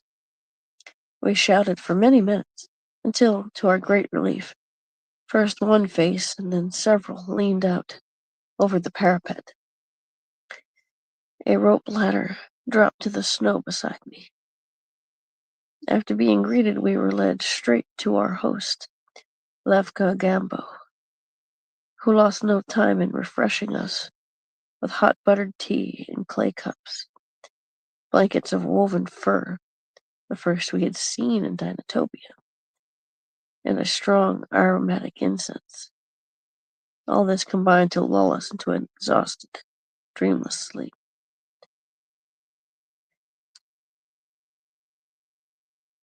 Next morning, after a simple breakfast, we toured the old frescoes and learned some history. Far as we were from dinosaurs, we felt their goodwill, for this magnificent building was their idea, although built by Tibetans. The dinosaurs realized that certain newcomers benefited from being isolated. Some people needed to be private for a time, removed from the reminders of all they had lost, until they were ready to take on a new life. Nothing could be more removed than this place. Since no trails can be maintained, supplies are brought in by a floating balloon boat called a sky galley.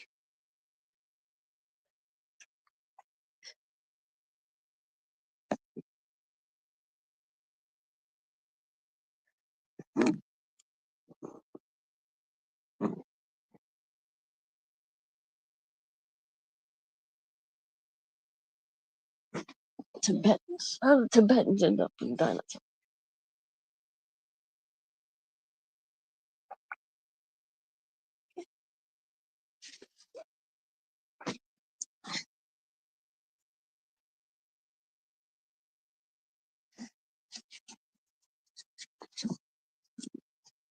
Be careful when you go out on boats.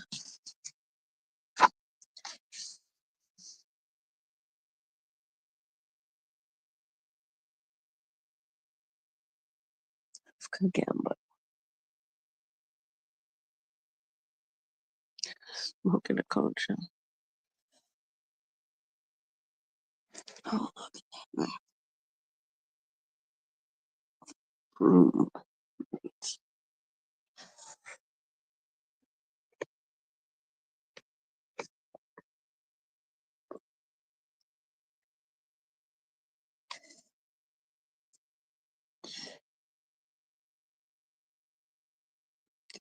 That way. That way.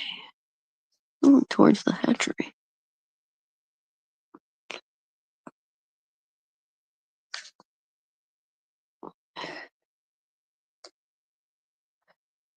There's a passage there to that. And down there.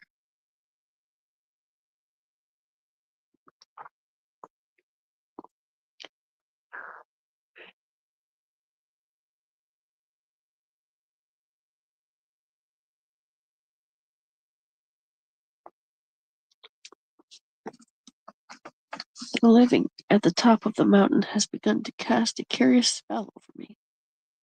At dawn, the silence is utter and absolute.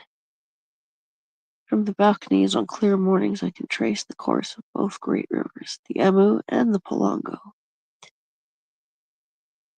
I can even see a tiny grain of white that must be Waterfall City. Late at night, or when the wind is howling about the cold stones outside, I sometimes venture down to the map room, housed in the belly of the building. To my great delight, I have found a chart showing the extensive caves of the world beneath. Apparently, there are many luminous passages and chambers, and several portals through which my father might exit. Although, knowing him, I realize he would not stop until he satisfies his curiosity. I told Levka about his journey, and he seemed to sense the turn of my thoughts. You will find your father again, he said, but neither of you will be the same. I pressed him to explain. Each person who arrives in Dinotopia becomes reborn, and the birth is different for each individual. Your father will be born of the earth. You and Sylvia will be born of the sky.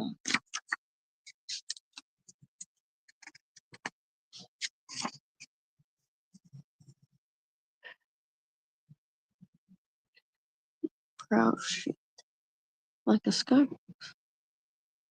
At full speed, a headway of 6 knots. Twin rotating air paddles, pedal powered. Bags of rocks are added or removed until the lifting force is correct. A galley with arms outstretched, the silk tassel helps signal changes in wind currents.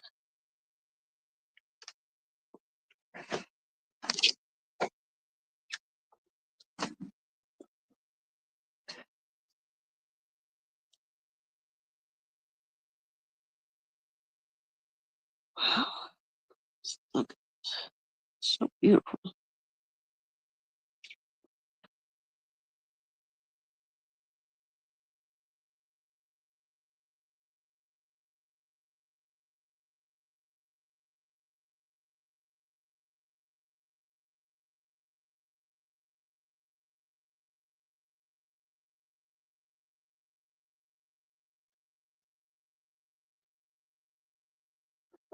Sylvia agreed with me that Levka is a very ancient man. I hesitated to ask his age, but she teased me until I did. Whereupon he said, "I have long given up measuring the years," and eyes twinkling added, "As I told your young friend."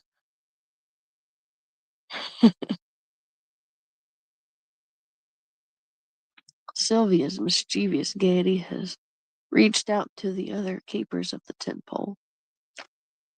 I have often listened to their laughter as she studies the intricately beautiful weaving they do, using fur shed by mammals. Both of us help with chores. Even though we're together most of the time, she often seems lost in her own thoughts. She's still a mystery to me.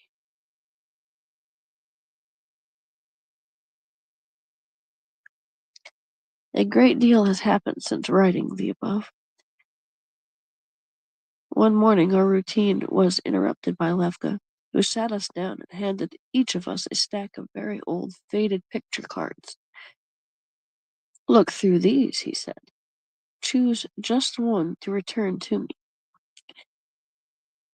Absorbed, I considered each image: a bridge, a house, a fish, a flame, a moon, a cloud, a flower, and a trilobite. I put the cloud card into his waiting hand just as Sylvia gave him hers.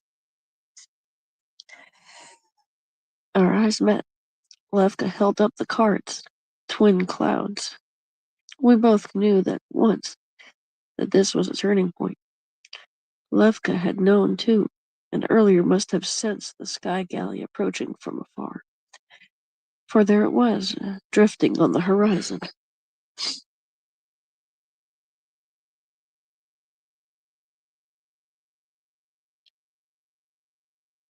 By the time we'd packed and said goodbye, it was looming overhead, secured by its dragline to a bronze ring.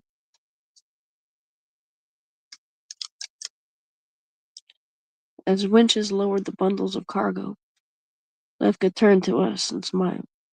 "Breathe deep," he said. "Fly high. Seek peace." Then he gestured us up the ladder. We followed the galleyman and crouched in the boat-like gondola. The rope was freed, and we watched in silence as the snowy peaks dropped away.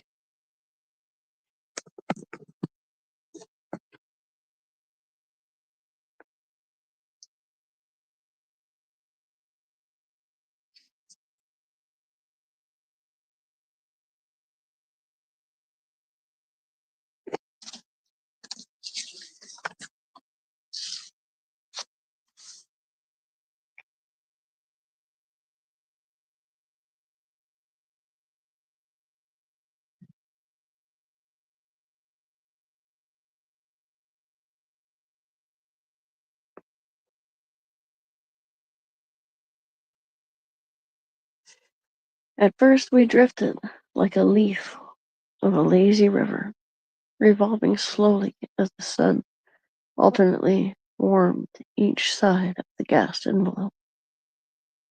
Until we began to pedal, all was silent and serene.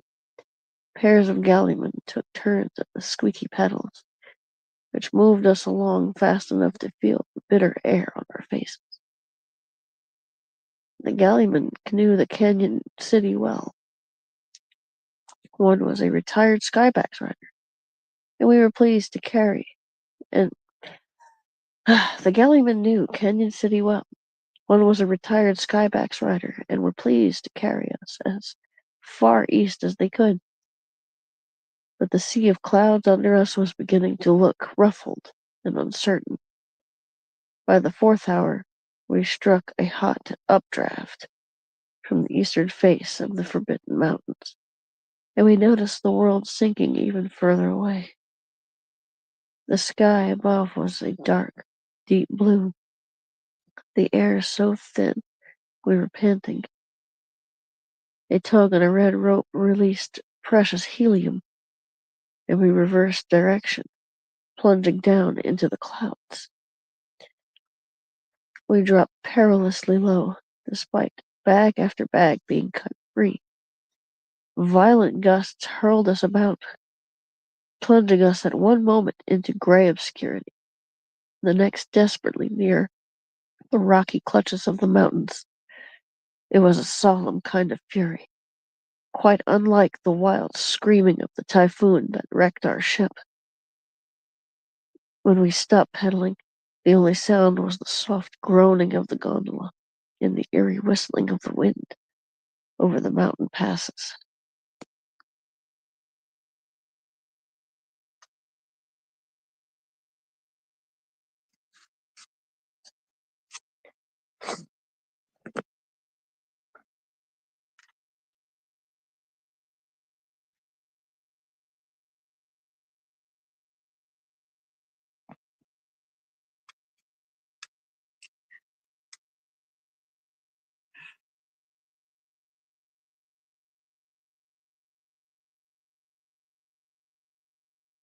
Poor Sylvia was in misery from the swinging and spinning. It made her motion sick. I held her securely in my arms and soothed her, telling her that whatever happened, we would be together. In the fading light, we could see that the rope work and the rudder had been damaged.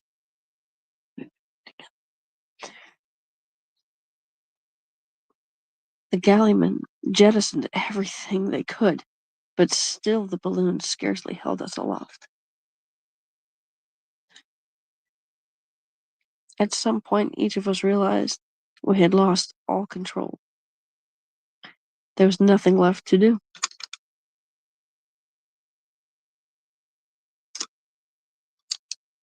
Darkness overcame us, but oddly enough, I felt no fear. We all wrapped up in as much covering as possible and secured ourselves for a hard landing. But our aimless flight took many more hours.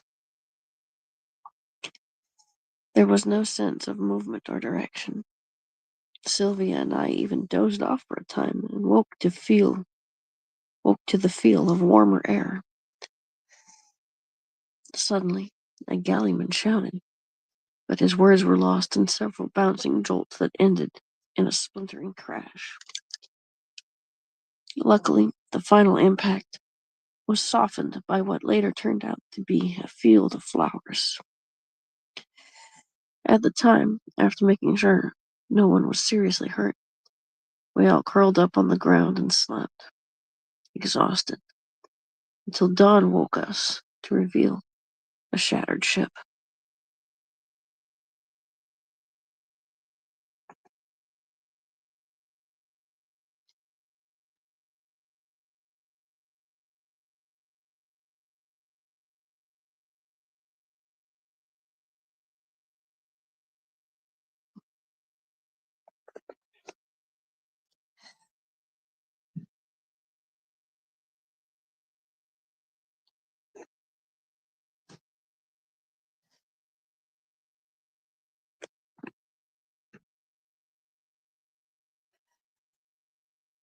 In the growing light, we could see a large city on the horizon.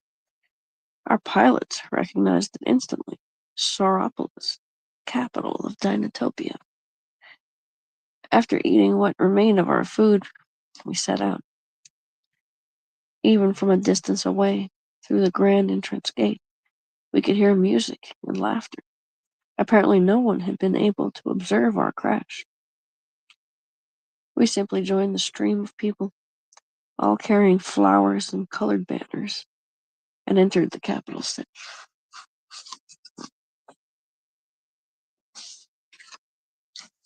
Parade.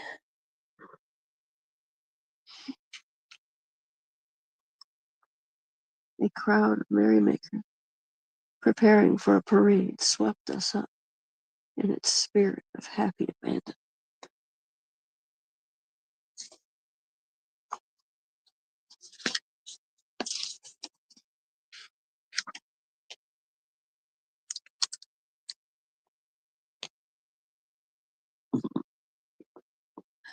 Sylvia took my arm, and we drifted like dragonflies, careless of the sudden rattle of drum beats, the blare of trumpets, or the squeals of children running wildly past us, their long-tailed nannies in anxious pursuit.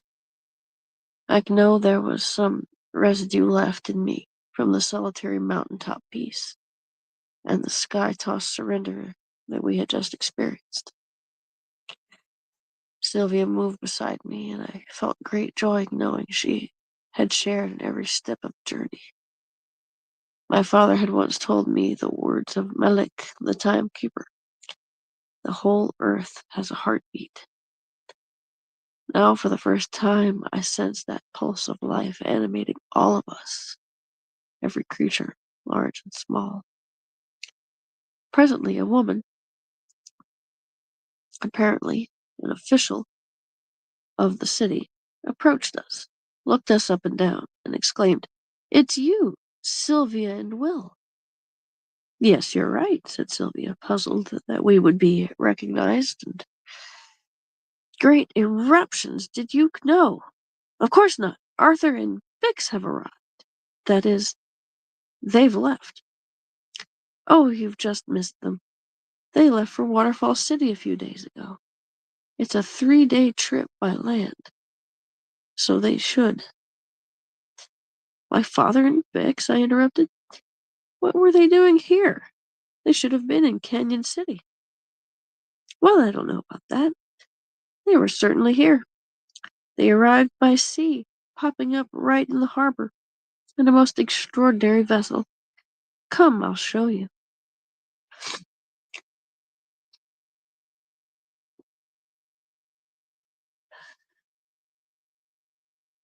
Bewildered, we followed our guide to the harbor. An odd and primitive craft was hoisted up on display. Glass domes, brass hatches, coils, straps, hinges, and steering fins fitted roughly together in what appeared to be an underwater vessel. "Isn't it ingenious?" said the woman. "Put together by Arthur with the help of Bix." I was amazed. I had no idea my father was so handy with machines. The submersible vessel, rudder, balance chamber, and depth gauge, stabilizing fin, bottom skin, propeller for motion forward or astern, and great breathing pipes with valves, propeller for ascent.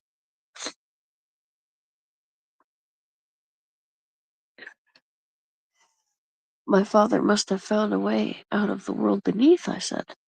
Sylvia excitedly agreed.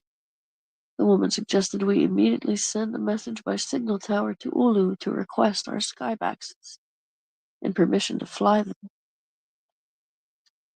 A fanfare sounded in the distance. "While you're waiting for your skybaxes," the woman said, "do join our parade. How lucky that you arrived today. It is our festival to honor children and hatchlings."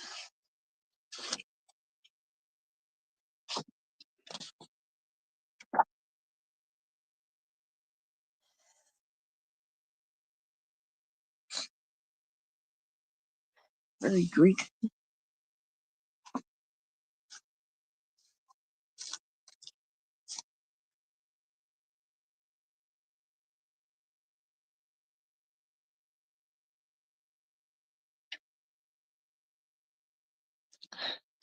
Da, da, da, da, da, da, da, da.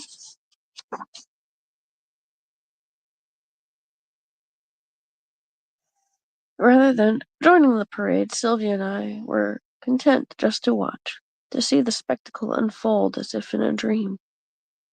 Sylvia was given a basket of violets and a tiara of daisies. I will see her so forever in my mind, whatever happens in the future.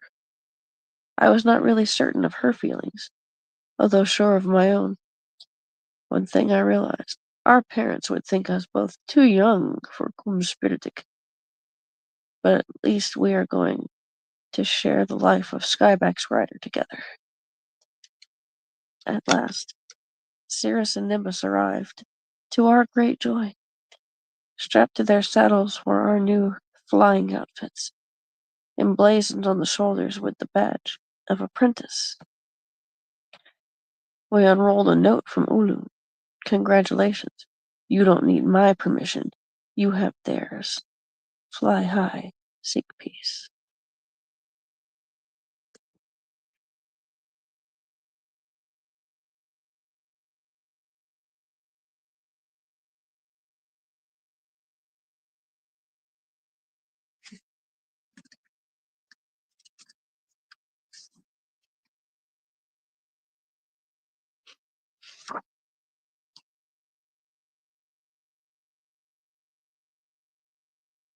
Cirrus and Nimbus carried us to the landing platform of Waterfall City.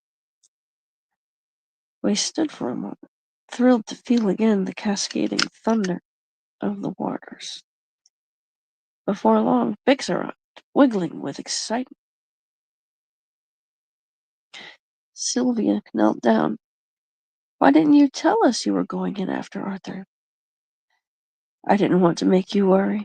You had your own work to do. I felt Arthur might be in need of some assistance. But for a dinosaur going to the world beneath, isn't that breaking an old custom? I said. We ambassadors have freedom to go wherever we can be of service. Now come, there's someone who wants to see you. New studio with easy access to the library and to the falls.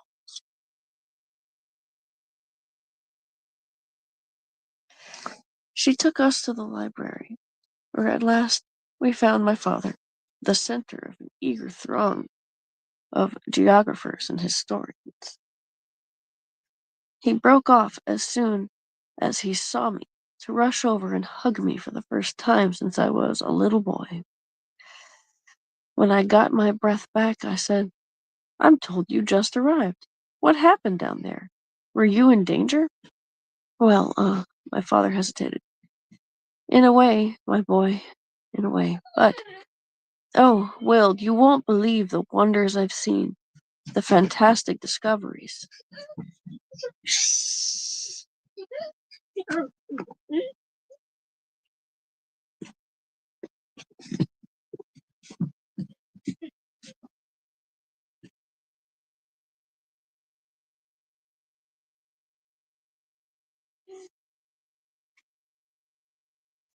He put his arm around Sylvia.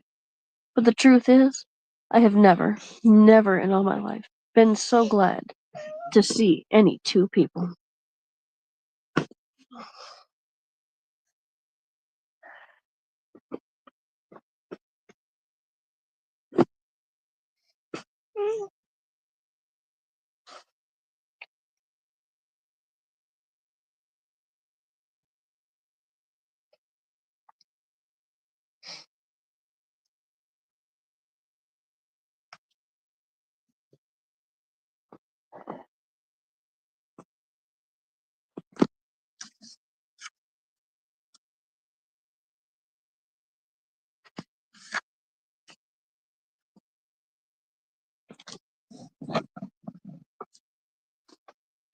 Reunited, we stood and watched the falls.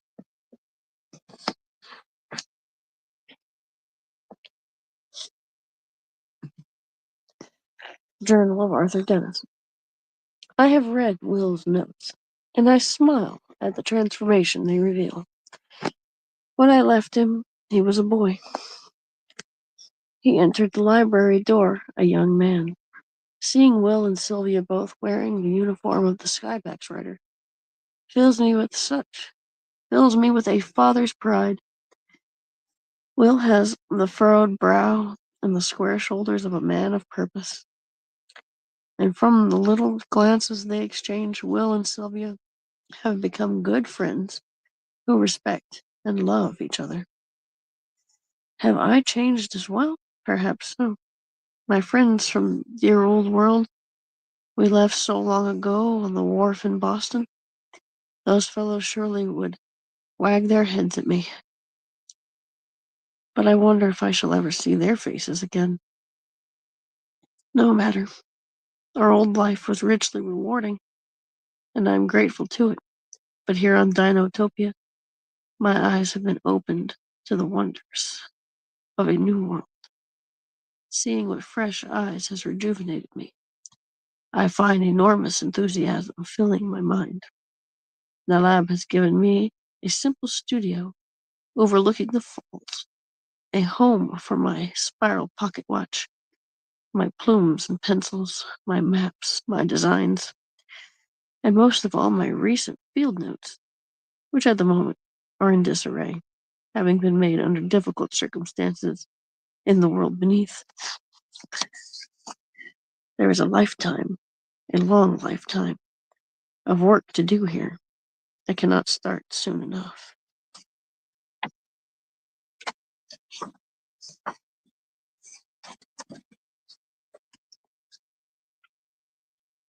He presents clearly the marvels of architecture designed for 50-ton organisms, aquatic cities, water parks, tree towns, and other wonders, both natural and dinosaur man-made. Professor Dennison details aspects of daily life too, parades and celebrations, sports, some quite risky, and foods. He tells of sleeping quarters suspended from trees, hatcheries where humans tend dinosaur young, and play parks where dinosaurs tend human young, and modes of transportation, including air travel and Quetzalcoatlus, known locally as skybacks. In short, he shows Dinotopia to be a marvelously fascinating place, offering adventure and excitement, as well as an extraordinary opportunity to gain insight into our own world and time from the Dinotopia point of view. James Gurney began his career as a background painter for the feature-length animated film Fire and Ice, 1983. His fantasy art has appeared on the covers of more than 70 books, and he has recreated scenes of ancient worlds for several National Geographic articles. His work has been exhibited by the Society of Illustrators and the Park Adventure Atrium in New York, the Cleveland Museum of Natural History, and the National Geographic Society, and the Delaware Art Museum. He is the winner of numerous art honors, including the Best of Show Award at the 1989 World Science Fiction Convention. He lives with his wife Jeanette, also an artist, and their 2 sons in the Hudson Valley of New York State.